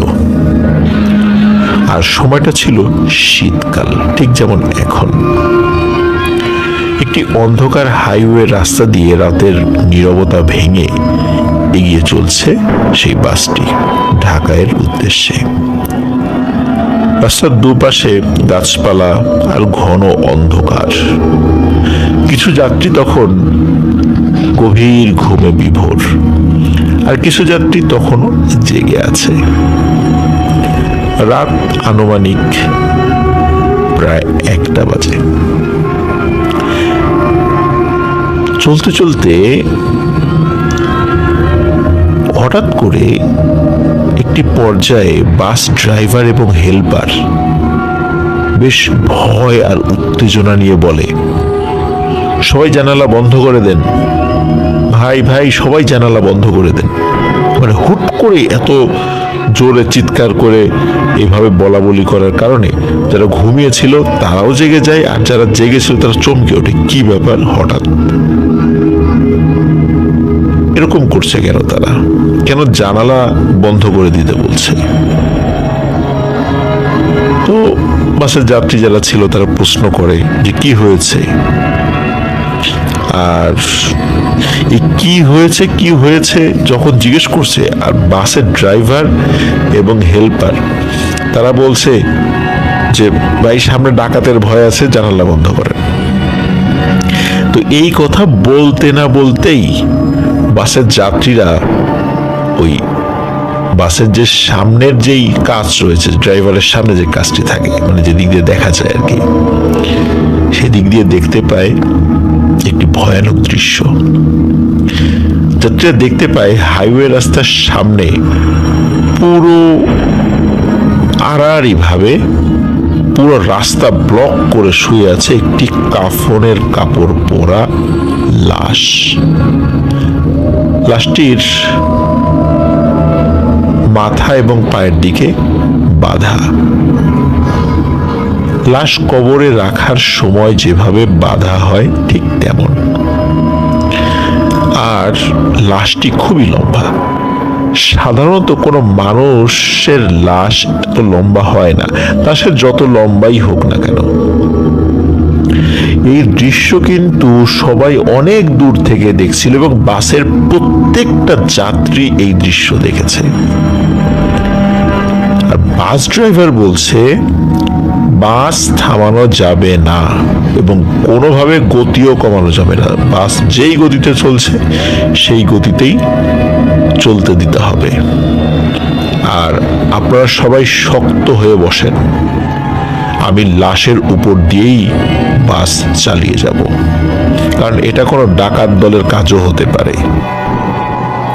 প্রিয় লিসেনার্স, এরকম কিন্তু হয় যে রাস্তার মাঝখানে এরকম লাশ হয়ে শুয়ে থাকে, তারপরে কোনো গাড়ি যদি থামায় হঠাৎ করে আশপাশ থেকে ডাকাতের আরো সদস্যরা এসে গাড়িতে আক্রমণ করে। এটা কিন্তু এরকম হয়, এখনো হয় বিভিন্ন জায়গায়, এটা আপনারা জানেন।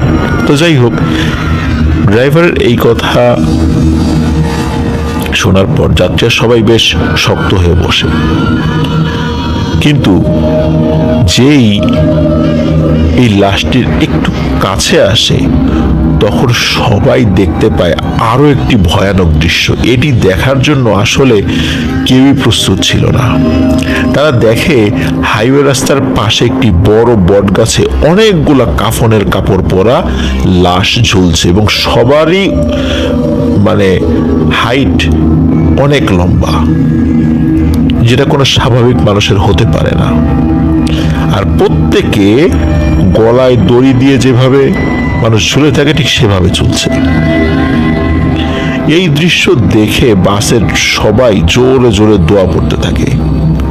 আর কেউ তো ভয়ে চিৎকার করে ওই বাসের মধ্যেই সেন্সলেস হয়ে পড়ে যায়।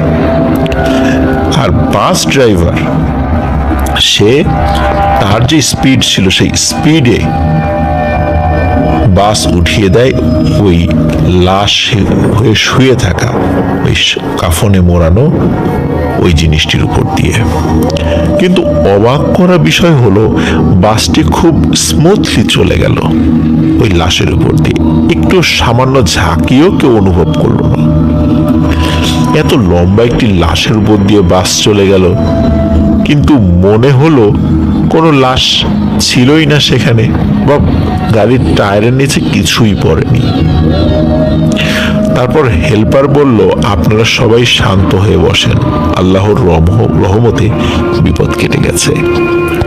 বাসের যাত্রীরা সবাই জিজ্ঞেস করে, আসল কাহিনী কি ভাই, এরকম ঘটনা কেন ঘটলো? তারপর বলতে শুরু করে হেল্পার, সেটি হচ্ছে এই রাস্তায় নাকি প্রায়ই এমন ঘটনা রাতের বেলা ঘটে। আর আগেও তারা এমন ঘটনা এর সম্মুখীন হয়েছে অনেকবার। মানে এই বাস ড্রাইভার এবং হেল্পারই এই ঘটনার সম্মুখীন হয়েছে অনেকবার, কিন্তু তারা নাকি একবারও বাস থামায়নি। তারা অন্য ড্রাইভারের কাছ থেকে শুনতে পায় এই রাস্তা দিয়ে যাওয়ার সময় মাঝে মধ্যে এমন ঘটনা ঘটে। আর এই রাস্তায় যারাই বাস থামিয়েছে তারাই অনেক বিপদে পড়ে। তেমন একটি ঘটনা আবার ওই বাসের হেল্পার সবাইকে বলে। সে বলে, কিছুদিন আগে আর একজন ড্রাইভারের কাছে একটি ঘটনা শুনে যে ভয়ানক একটি বাস্তবতার মুখোমুখি হয় ওখানে বাস থামিয়ে। সেটি হচ্ছে একজন ড্রাইভার, উনি রাতের বেলা নাইট কোচ চালাতেন। তো যখন এই রাস্তার কাছে চলে আসেন, তখন উনি সেম জিনিসটা দেখতে পান, যে একটি লম্বা লাশ শুয়ে আছে কাফনের কাপড়ে মোড়ানো। তিনি কিন্তু এই রাস্তার এই ঘটনাটি জানতেন না, কারণ তিনি নতুন নতুন গাড়ি চালানো শুরু করেছেন, আর তার চালানোর মধ্যে কখনো এরকম রাতের বেলা পরেও নি এই জায়গায়। কেউ হয়তো বা তাকে বলেছে, কিন্তু সেই জিনিসগুলো সে পাত্তা দেয়নি, কারণ সে বেশ কয়েকবার গিয়েছে, দেখেনি তো রাতের বেলা কিছু। যেহেতু তার সামনে প্রথম পড়েছে, তিনি বাস থামিয়ে দেন। আর বাস যখনই তিনি থামিয়ে দিয়েছেন, তখন একটা কালো ধোঁয়া এসে বাস ভরে যায়, মানে বাসের মধ্যে কালো ধোঁয়া এসে ভরে গেছে। তারপর আর কিচ্ছু কারো মনে নেই, বাসের যাত্রীরও মনে নেই, তারও মনে নেই। যখন সেন্স ফিরে আসে, তখন ওই ড্রাইভার নিজেকে হসপিটালে আবিষ্কার করেন। আর বাসের মধ্যে যারা ছিল, তারা সবাই কম বেশি আহত হয়েছে। কারণ হলো, বাসটি দেখা যায় যে সেই বাসটি নাকি অ্যাক্সিডেন্ট করেছে, ওই রাস্তার পাশেই একটি গাছের সাথে ধাক্কা লেগেছিল। তবে কেউ মারা যায়নি, যেহেতু ড্রাইভার বাসের গতি আগে থেকে স্লো করে দিয়েছিল। তবে টুকটাক আহত হয়েছে, ড্রাইভার আহত হয়েছিল, তাকে হসপিটালাইজড করা হয়েছিল। কিন্তু এটা কিভাবে সম্ভব? কারণ তিনি তো বাস তো থামিয়েছিলেন। বাস তিনি যদি থামিয়ে থাকেন, তাহলে কিভাবে ওই বাসটি একটি গাছের সাথে ধাক্কা খেল? এবং যাত্রীরাও কিন্তু তারা বাস থামানো দেখেছিল, ওই সময় যারা জেগেছিল তারা কোনো ধাক্কাও অনুভব করেনি। কিন্তু তারা যখন নিজেদেরকে অজ্ঞান অবস্থা থেকে মানে জাগ্রত দেখতে পান, তখন দেখেন তারা বিভিন্নভাবে আহত। এটা কিভাবে সম্ভব? তো এই ঘটনাটি ওই বাস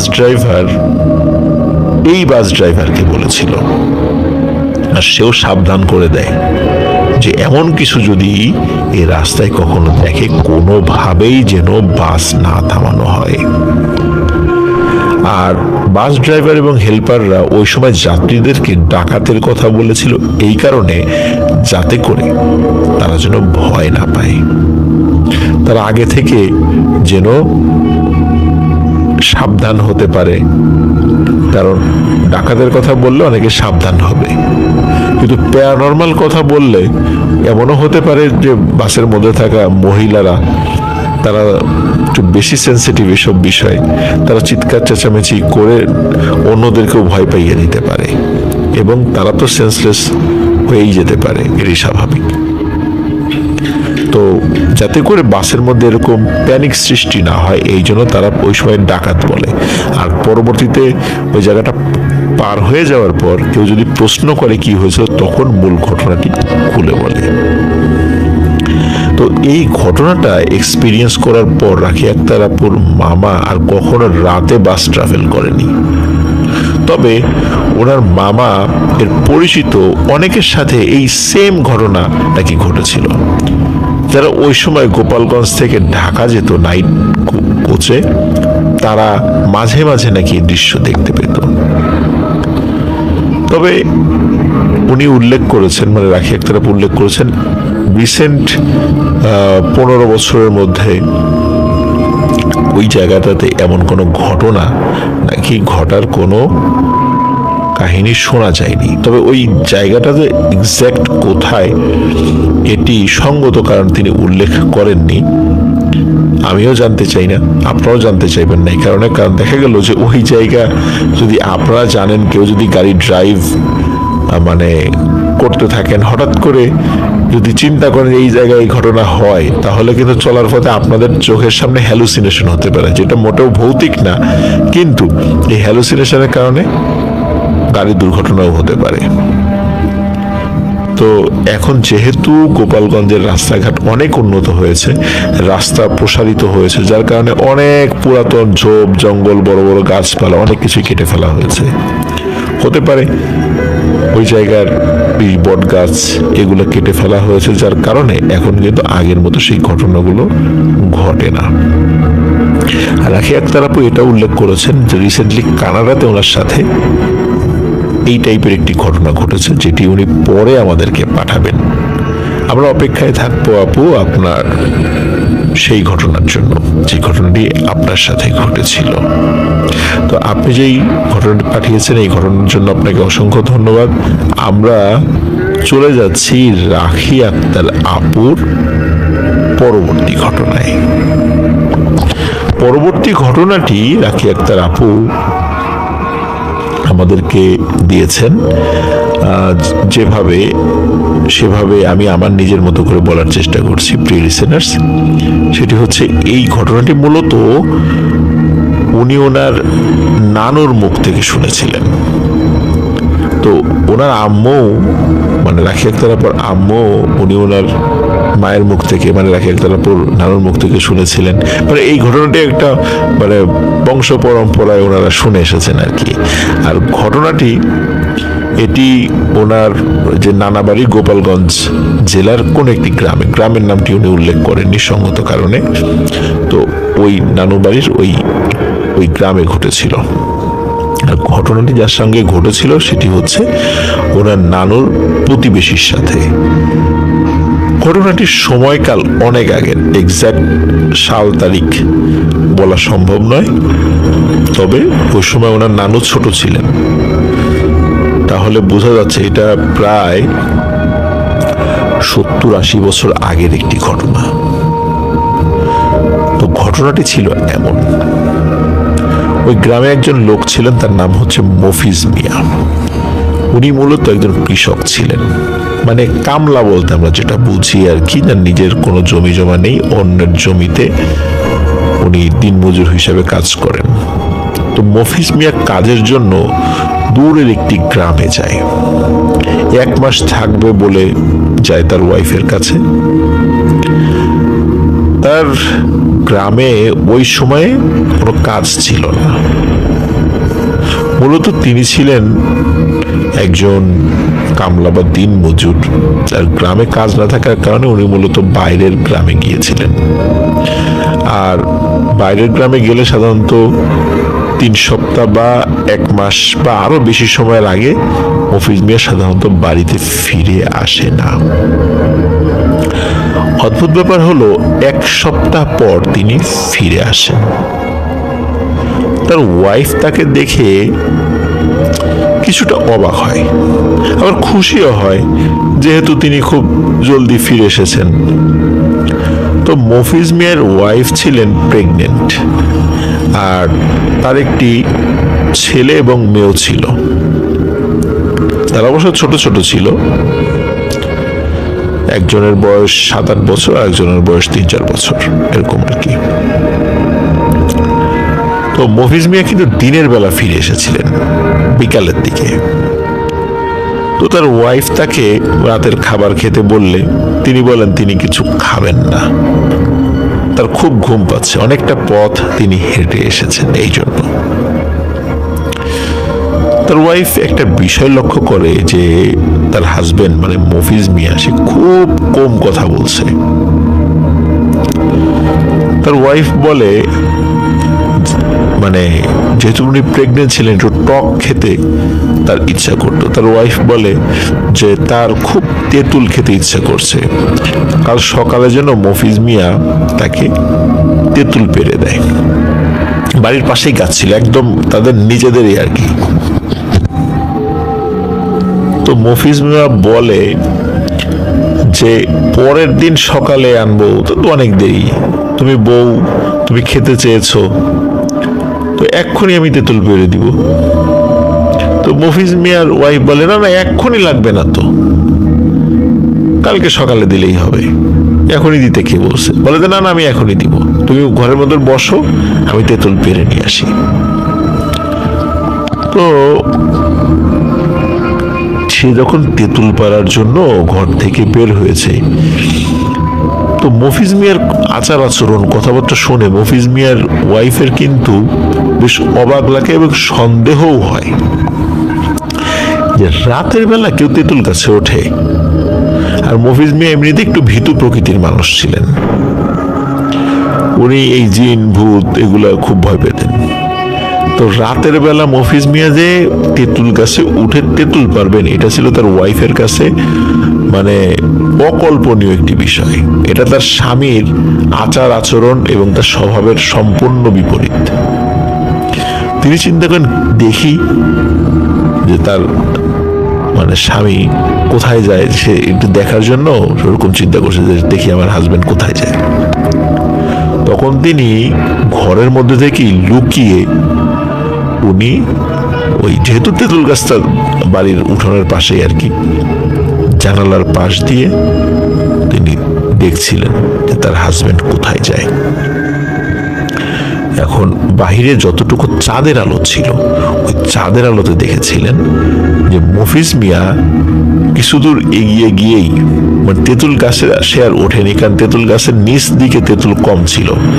সে নিচ থেকে হাত লম্বা করে তেঁতুল গাছের উপর থেকে তেঁতুল পেরে আনে এবং 5-6টা তেঁতুল পেরে আনে। যখন তেঁতুল পারতে যাবে তখন তার হাত লম্বা হয়ে গেছে, যখন আবার তেঁতুল পারা হয়ে গেছে তখন আস্তে আস্তে আবার হাত স্বাভাবিক হয়ে আসে এবং হাতে তেঁতুল নিয়ে সে ঘরে ঢোকে। কিন্তু এই দৃশ্য যখন মফিজ মিয়ার ওয়াইফ দেখে, সে কিন্তু মারাত্মক ভয় পায়। আরে ভয় পাওয়াটাই কিন্তু খুব স্বাভাবিক। সে অন্য রুম থেকে এসে বলে যে মফিজ মিয়াকে যে আপনি অন্য রুমে ঘুমান, আমার শরীর তেমন ভালো লাগছে না, আমি বাচ্চা কাচ্চাদেরকে নিয়ে এক রুমে ঘুমাই, আপনি অন্য রুমে ঘুমান। কিন্তু মফিজ মিয়া কিছুতেই এই কথা শোনে না। সে বলে যে আমি এতদিন বাহিরে কাজ করে আসলাম, বাচ্চা কাচ্চা তোমাদের সাথে একসাথে ঘুমাবো, তো কি ধরনের কথা এটা। কিন্তু মফিজ মিয়ার ওয়াইফ সে কিন্তু এতটাই ভয় পেয়েছে, সে কিভাবে ঘুমাবে তার সাথে একই বিছানায়, মানে ভয় তো তার অবস্থা খারাপ, কিন্তু সে ভয়টা ওইভাবে বুঝতে দিচ্ছে না। কিন্তু তার হাজবেন্ড কিন্তু বলেই যাচ্ছে যে আজকে আমি তোমার এবং বাচ্চাদের সাথে আমরা একসাথে ঘুমাবো। কিন্তু তার ওয়াইফ অনেকভাবে চেষ্টা করছে যে তাকে বোঝাতে, যাতে তারা আলাদা থাকতে পারে। এখন যেহেতু কিছুতেই মফিজ মিয়া মানছে না, তখন মফিজ মিয়ার ওয়াইফ তাকে বলে আচ্ছা ঠিক আছে, তাহলে এক কাজ করি, বাচ্চাদেরকে অন্য রুমে রেখে আসি, আমি আপনার সাথে ঘুমাই। কিন্তু মফিজ মিয়া সেটাও মানতে রাজি না, বলেন না বাচ্চাদেরকে অন্য রুমে রাখা যাবে না, বাচ্চা আমি তুমি আমরা সবাই আজকে রাত্রে একসাথে ঘুমাবো। মফিজ মিয়া ওয়াইফ পড়ছে এক বিশাল বিপদে, কারণ তিনি ভয়ে মানে একদম অবস্থা খারাপ, আর একটু হলে হার্ট ফেল করবেন, কিন্তু সেটা তিনি বুঝতে দিচ্ছেন না। তো এক পর্যায়ে মফিজ মিয়া আর ওনার ওয়াইফ বাচ্চা সাথে নিয়ে শুয়ে পড়েন। আর মফিজ মিয়া শোয়ার সময় কি করেছে, একটি লম্বা চাদর গায়ে দিয়ে শুয়ে পড়ে। এখন তখন আবার ছিল গরমকাল। এখন মফিজ মিয়ার ওয়াইফ কিন্তু এই এমনিতে তো বুঝতে পেরেছে তার স্বামী আসলে মানুষ না, তারপর এরকম চাদর মুড়ি দিয়ে গরমকালে শুয়েছে। তো এখন উনি কি করবেন এই বাচ্চা কাচ্চা নিয়ে, এখন উনি কি করবেন বুঝতে পারছেন না। তো বাধ্য হয়ে উনি শুয়ে ঘুমের ভান ধরেন। কিন্তু কয়েক মিনিটের মাথায় হঠাৎ করে মফিজ মিয়া বলে ওঠে যে এই বউ আমার পা টিপে দাও। এখন মফিজ মিয়ার ওয়াইফ সে চিন্তা করছে যে এই পিশাচটার এখন পা টিপতে হবে, না জানি আমার কপালে কি আছে। কিন্তু বাধ্য হয়ে নিজের বাচ্চাদেরকে বাঁচানোর জন্য, যে সে যদি ওই পিশাচকে ভুলিয়ে ভালিয়ে রাখতে পারে, কোনো মতো সকাল হয়ে যায়, তাহলে হয়তো তার বাচ্চারা বেঁচে যাবে, তার যা হয় হবে। যাই হোক, তার ওয়াইফ ভয়ে ভয়ে পা টিপতে থাকে। পা টিপার অল্প সময়ের মধ্যে সে লক্ষ্য করে যে মানে তিনি দেখতে পান একটি ভয়ানক জিনিস। সেটি হচ্ছে মানে আসলে এই দৃশ্য দেখলে মানে যে কোনো মানুষ আসলে ভয় পাবে, সে যত বড় সাহসী মানুষই হোক না কেন। তিনি দেখেন যে মফিজ মিয়া এর শরীরে কালো বিড়ালের মতো, মানে কালো বিড়ালের শরীর যেমন পুরোটাই কালো লোমে আচ্ছাদিত, মফিজ মিয়ার গলার নিচ থেকে শুরু করে নিয়ে পা পর্যন্ত মানে সে ওই চাদর যে মুড়ি দিয়েছে ওই চাদরটার কিছুটা ফাঁকা, এই ফাঁকা দিয়েও সে লক্ষ্য করছে, কারণ ঘরের মধ্যে মানে মিটমিট করে কিন্তু হারিকেন জ্বলছিল। সেই হারিকেনের আলোতে কিন্তু সে স্পষ্টভাবে দেখেছে যে তার সমস্ত শরীর মানে বিড়ালের মতো লোম। বিড়ালের মতো এই কারণে বলছি কারণ বিড়ালের লোমগুলো খুব সফট হয় যেরকম, ঠিক তেমনি তার হাতের উপর পায়ের উপর লোমগুলো খুব সফট এবং সব লোমগুলো কালো।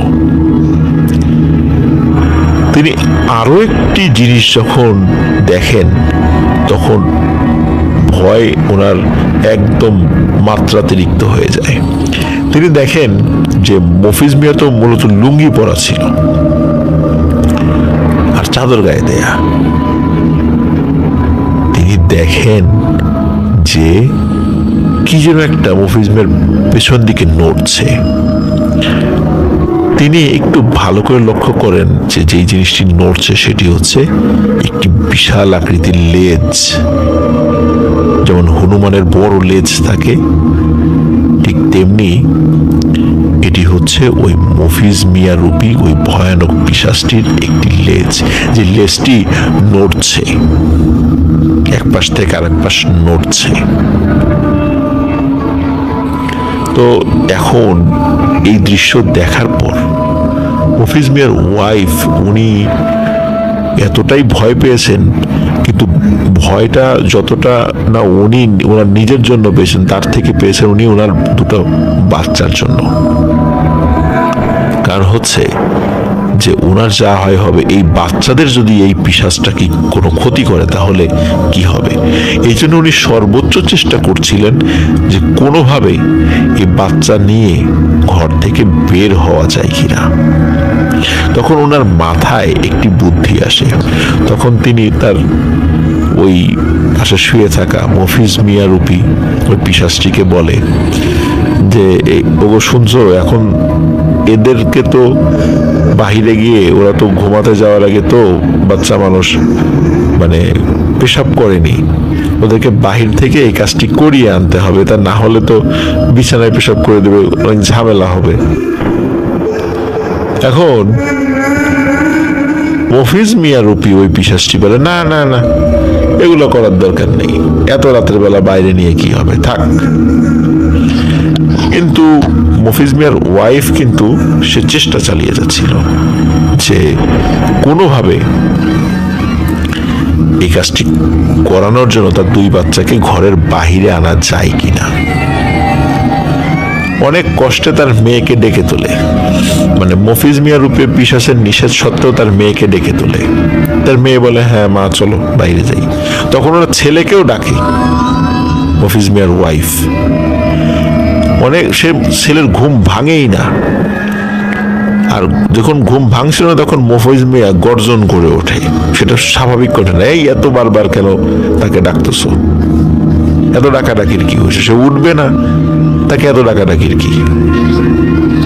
তারপরেও উনি ভয় পান যে সন্তানকে এইভাবে রেখে তো যাওয়া যায় না। এখন সমস্যা যেটা হলো সেটা হচ্ছে অনেকক্ষণ ডাকাডাকি করার পর তার যে ছোট ছেলে 3-4 বছর বয়স, তার ঘুম ভাঙে, বলে যে বাবা চলো বাইরে চলো, ওয়াশরুমে যেতে হবে। তখন বলে না না আমি বাইরে যাব না, আমার ওয়াশরুমে ধরে নাই, আমি যাব না। বলে না না চলো বাইরে চলো, কিন্তু বাচ্চা ছেলে বাচ্চা সে কিছুতেই যাবে না। বাধ্য হয়ে তার মেয়েকে নিয়েই তিনি ঘর থেকে বের হন। বের হয়ে ঘরের সিটকিনি লাগিয়ে দেন। মানে বাইরে থেকে যে শিকল লাগিয়ে দেন, শিকল লাগিয়ে প্রচন্ড জোরে চিৎকার চেঁচামেচি করতে থাকেন। মফিজ মিয়ার ওয়াইফের সেই চিৎকারে আশেপাশের বাড়ি থেকে লোকজন চলে আসে। তখন সবাই ঘরের দরজা খুলে একটি ভয়ানক এবং হৃদয় বিদারক দৃশ্য দেখতে পায়। সবাই দেখে মফিজ মিয়ার যে ছেলে বাচ্চা, তার ঘাড় মটকানো, তার ঘাড় সামনে থেকে মানে মাথার সামনে থেকে পেছন দিকে দিয়ে দিয়েছে ঘুরিয়ে, আর শরীরে কোনো রক্ত নেই এবং দেহ একটু সাদা হয়ে গেছে একদম, মানে কি বলবো, শরীরে রক্ত চলে গেলে মানে একটি দেহের কি অবস্থা হয়, একদম ফ্যাকাশে হয়ে যায়, ঠিক তেমনি হয়ে গেছে। আর ঘরের মধ্যে মফিজ মিয়া রূপী ওই পিশাচটি আর নেই। দেখেই বোঝা যাচ্ছে ওই পিশাচটি ওই বাচ্চা ছেলেটির রক্ত চুষে খেয়ে ফেলেছে। নিজের সন্তানের এই করুণ অবস্থা দেখে কোনো মা কি সহ্য করতে পারে? তার চিৎকারে আকাশ বাতাস প্রকম্পিত হয়ে ওঠে। আশেপাশের প্রতিবেশীরা তাকে সান্ত্বনা দেন, কিন্তু কি আর করা, তার ছেলে তো আর ফেরত আসবে না। প্রিয় লিসেনার্স, এই ঘটনার 2 সপ্তাহ পর, তার মানে হচ্ছে মফিজ মিয়া বাড়ি থেকে বের হওয়ার প্রায় 3 সপ্তাহ পর মফিজ মিয়া বাড়িতে ফিরে আসে। বাচ্চাদের জন্য উপহার নিয়ে আসে, কিন্তু দেখে তার ছেলে সন্তানটি নেই। তখন জিজ্ঞেস করে সে কোথায়। তখন মফিজ মিয়ার ওয়াইফ সে কাঁদতে কাঁদতে সব ঘটনা খুলে বলে। তখন সে বলে, আমি তো আসিনি, 1 সপ্তাহের মধ্যে তো আমি কখনো আসিও না, 1 সপ্তাহ আমার কাজ হয়ও না। যাই হোক, ছেলের মৃত্যুতে সে নিজেও খুব ভেঙে পড়ে। তারপরেও আল্লাহ তাআলার যে বিধান, আল্লাহ তাআলা প্রদত্ত নিয়তি, সেটাকে একটু মেনে নিতে হবে। আর মফিজ মিয়ার ওয়াইফের উপস্থিত বুদ্ধি এবং সাহসিকতার কারণে আল্লাহ রাব্বুল আলামিন তাকে এবং তার মেয়েকে বাঁচিয়ে দিয়েছিলেন, কিন্তু তার ওই সন্তানকে আর বাঁচানো তারা সক্ষম হননি। তো এই ঘটনার পর মফিজ মিয়া আর যেই কাজই করতো না কেন, সে বাড়িতে ফেরত আসতো, সে দূরে কোথাও কাজে যেত না। আর ঘটনা সেটি হলো যে পরবর্তীতে জানা যায় যে একটি খুবই ভয়ানক একটি পিশাচ জিন, একটি কুৎসিত লেজওয়ালা পিশাচ জিন, এই জিনটি মফিজ মিয়া সেজে তার বাড়িতে এসেছিল এবং এটি হলো মানুষকে নরখাদক জিন। কিন্তু সে আসলে যেভাবে খায় সেটা হলো আগে রক্ত শুষে খেয়ে ফেলে, তারপর মাংস খেয়ে ফেলে। কিন্তু রক্ত শুষে খাওয়ার পর সে মাংস খাওয়ার সুযোগ পায়নি। তার আগে আশেপাশের প্রতিবেশীরা চলে এসেছিল, যার জন্য সে পালিয়ে যায়। তবে পরবর্তীতে এই দুষ্ট জিনটি আর কখনো তাদের পরিবারে আসেনি বা কখনো এটার উপস্থিতিও তারা টের পায়নি। তো এটি ছিল ঘটনা, মূলত মফিজ মিয়ার পরিবারের সাথে ঘটে যাওয়া একটি ঘটনা, হৃদয় বিদারক এবং ভয়ানক একটি ঘটনা। অসংখ্য ধন্যবাদ আবারও রাখি আক্তার আপু, আপনি চমৎকার 2টি ঘটনা আমাদেরকে দিলেন। আশা করছি আমাদের লিসেনারদের এই ঘটনা 2টি ভালো লেগেছে। আমরা চলে যাচ্ছি আমাদের পরবর্তী ও শেষ ঘটনায়।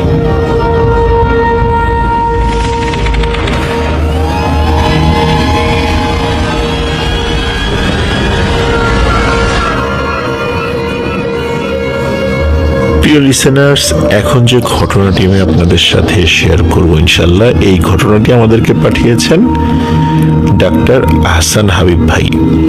উনি ঢাকার উত্তরার ৯ নং সেক্টরে বসবাস করেন। আর এই ঘটনাটি মূলত উনি নিজেই প্রত্যক্ষ করেছিলেন, অনেক আগের কথা। তো সময়টি ছিল 2001 কি 2 সালের দিকে। এক্সাক্ট মাস এবং তারিখটি তার মনে নেই, সেটি তিনি উল্লেখ করেছেন। আর ডক্টর আহসান হাবিব ভাইয়ের বাবা, তিনি নিজেও একজন সরকারি চাকরিজীবী ছিলেন। আর তিনি ছিলেন উপসহকারী কমিউনিটি মেডিকেল অফিসার। ওনার বাবার বদলির সুবাদে ওনারা সিরাজগঞ্জ সদর থেকে তারাস উপজেলায় ওনার পোস্টিং হয়। আর ওনারা ঠিক যেই জায়গাটাতে ছিলেন সেই এক্সাক্ট নামটি উনি ইচ্ছাকৃতভাবে বলেনি, কারণ ওই জায়গাটার নাম প্রকাশে তিনি অনিচ্ছুক। তো ওই সময়টাতে ইউনিয়ন স্বাস্থ্য কেন্দ্রের চাকরিগুলো বেশ কড়াকড়ি হয়ে গিয়েছিল, কারণ ওই সময় সবাইকে যার যার নিজ কর্মস্থলে থাকতে হবে এবং হসপিটালের যে কোয়ার্টার ছিল সে কোয়ার্টারেই থাকতে হবে। মূলত সেই সুবাদেই ওনাদের ওখানে শিফট হয়ে যাওয়া। কিন্তু ওনারা মানে ওই গ্রাম সাইডের ওই স্বাস্থ্য কেন্দ্রে ওনারা চলে আসেন। এখন সমস্যা হলো যে ভবনটি তৈরি করা হয়েছিল, ওই ভবনে আগে কেউই থাকতো না, কারণ যারা থাকতো তারা দূরে দূরে থাকতো। এখন ওনাদের তার উপায় ছিল না, কারণ ওনাদের পরিবারের সদস্য ছিল আবার 5 জন। উনি, ওনার বোন, ওনার মা, বাবা এবং ওনার দাদি। তো এখন কি করবেন, ওনাদের ওইখানেই থাকতে হবে। আর ওটা নির্মাণের পর থেকে নিয়ে নাকি ওইখানে কেউই থাকতো না কোয়ার্টারে। তো যার ফলে খুব ময়লা আবর্জনায় ওই জায়গাগুলো ভরে গিয়েছিল। তো ওনারা অনেকগুলো লোক ডেকে সেই ঘর বাড়িগুলো পরিষ্কার পরিচ্ছন্ন করেন এবং তারপরে থাকা শুরু করেন। আর ঘটনাচক্রে এই গ্রামেই ওনার বাবার নানা বাড়ি ছিল। তো ওই বাড়ি থেকে ওনার আবার এক মামি সবসময় আসতো এবং এই আহসান হাবিব ভাইয়ের মাকে, মানে আন্টিকে সাবধান করে বলতেন যে তোমার বাচ্চাদেরকে কিন্তু দেখে রেখো, রাতের বেলা কিন্তু বাইরে যেতে দিও না, সন্ধ্যার সময় বাইরে যেতে দিও না। কিন্তু এসব বলার পরেও ওনার আম্মু স্বাভাবিকভাবে জিজ্ঞেস করতেন যে মামি আসলে কি সমস্যা, কিন্তু উনি কিছুই উত্তর দিতেন না। বলতেন যত কিছু শুনে কাজ নেই, বাচ্চাদেরকে সামনে রাখিস এবং নিজেদেরকেও সামনে রাখিস, এতটুকু খালি বলতো। অনেক সময় আহসান হাবিব ভাই ওনার বোন এসে জিজ্ঞেস করতো কেন, মানে কি হয়েছে, তখন বলতো ওদের শুনতে হবে না, তোরা ছোট মানুষ, শুনলে ভয় পাবি। আবার ওনার মাকেও বলতো না, আমার এটা মানে হাসান হাবিব ভাইয়ের মাকেও ওই মামি বলতো না। যাই হোক, ওই বাড়ি দেখার সাথে সাথে এই আহসান হাবিব ভাইয়ের যে দাদি, উনি এই বাসাতে যাবার বা ওঠার ঘোর বিরোধী ছিলেন। যদিও বা ওইটা তার নিজেরই গ্রাম, কিন্তু এই বাসাতে তিনি কিছুতেই উঠতে চাচ্ছিলেন না। যাই হোক, কি আর করা, উঠতে তো হবেই, সরকারি নির্দেশনা। ওনারা উঠে পড়েন সেই বাসায়। ওনারা ওঠার পর প্রায় 1 বছর কেটে যায়, কোনো সমস্যা নেই, একদম স্বাভাবিক জীবনযাপন করতেছে। তার মানে হচ্ছে যে এখানে কোনো সমস্যাই নেই। কিন্তু হুট করেই এক রাতে একটি ঘটনার সূত্রপাত হয়। তখন উনি তো ছোট ছিলেন আহসান ভাই, তখন উনার মা বাবার সাথেই উনি ঘুমাতেন।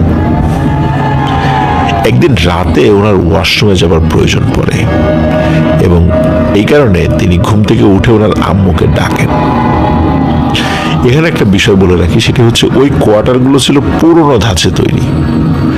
তখনকার দিনে ওই, কারণ যেহেতু এটা অনেক আগে তৈরি হয়েছে, ওইটা ওই সময় যে প্ল্যান ছিল সেই প্ল্যান অনুযায়ী সেটা তৈরি করা হয়েছে, যার ফলে আজকের আধুনিক যে কোয়ার্টার, সেই আধুনিক কোয়ার্টারগুলোর সাথে কিছুটা অমিল ছিল।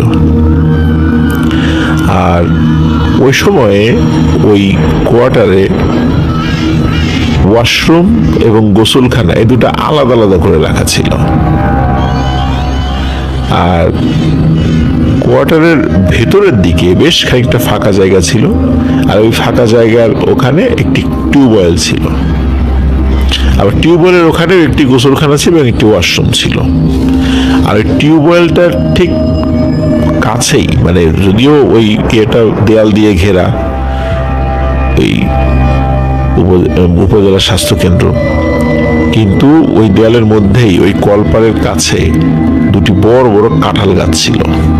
কেন জানি ওই কাঁঠাল গাছটিকে দিনের বেলা দেখলেই ভয়ে গা ছমছম করে উঠত।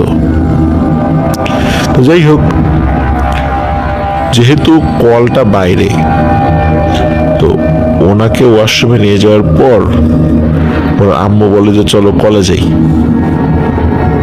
কলে গিয়ে তোমার হাত ভালো করে ধুতে হবে।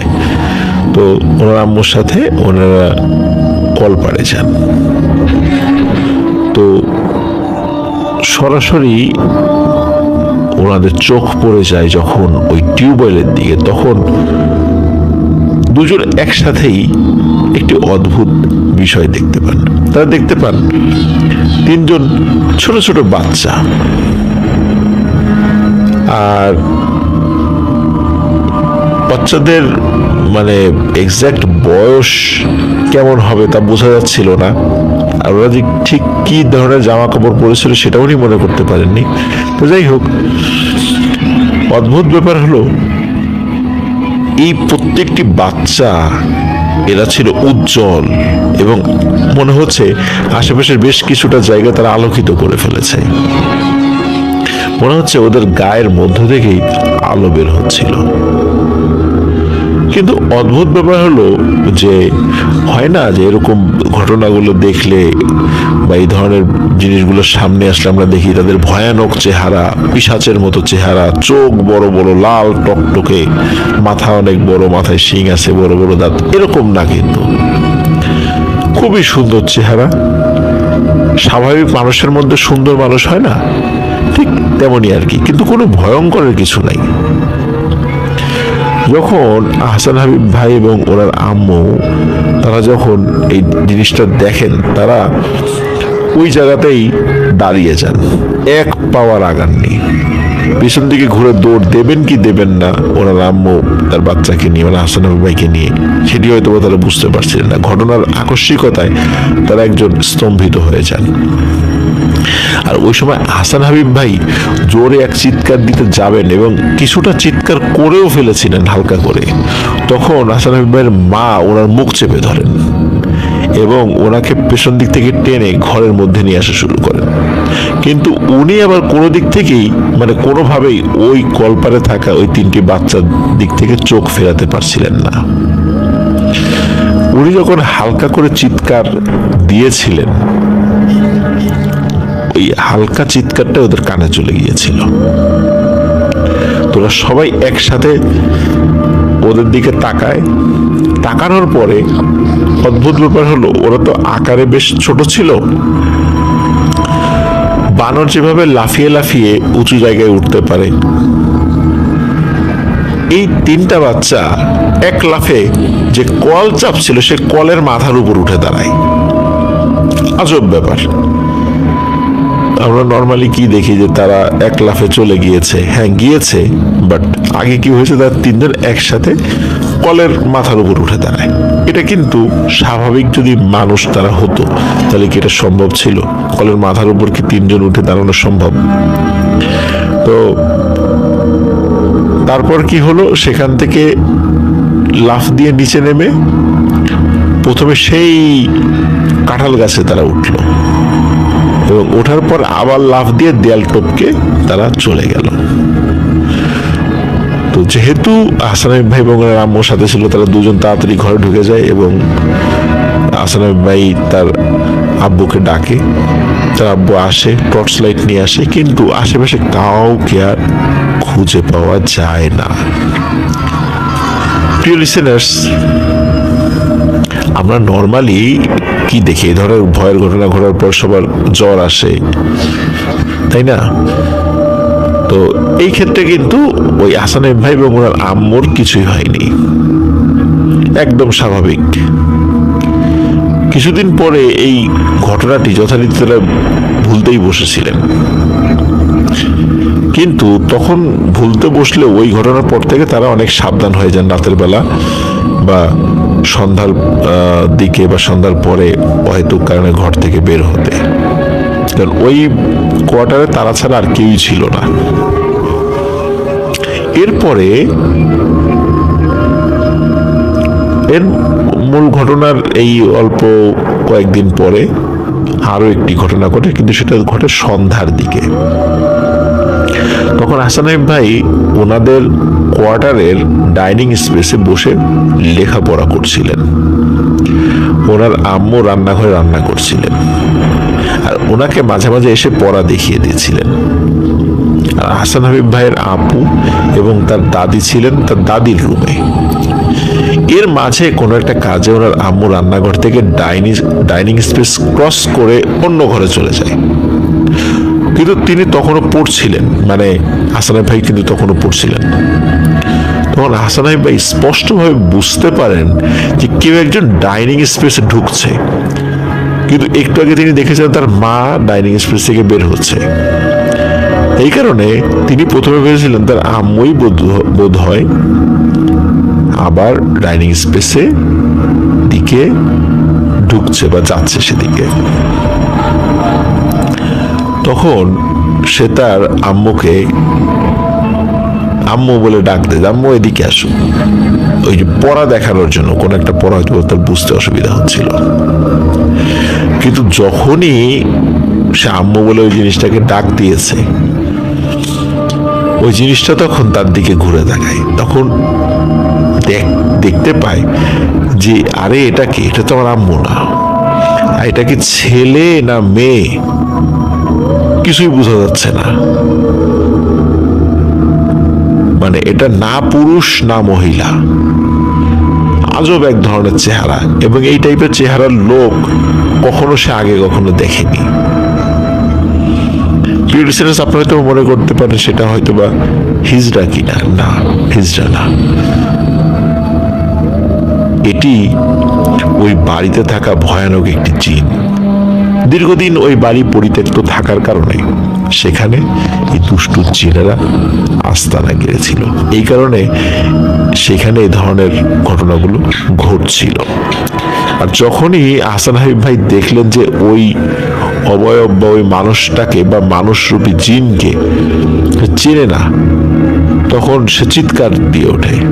আর তখন বাড়ির অন্য সদস্যরা বের হয়ে আসে, এই কি হয়েছে কি হয়েছে, সে বলে যে এরকম একটা মানুষকে দেখেছি।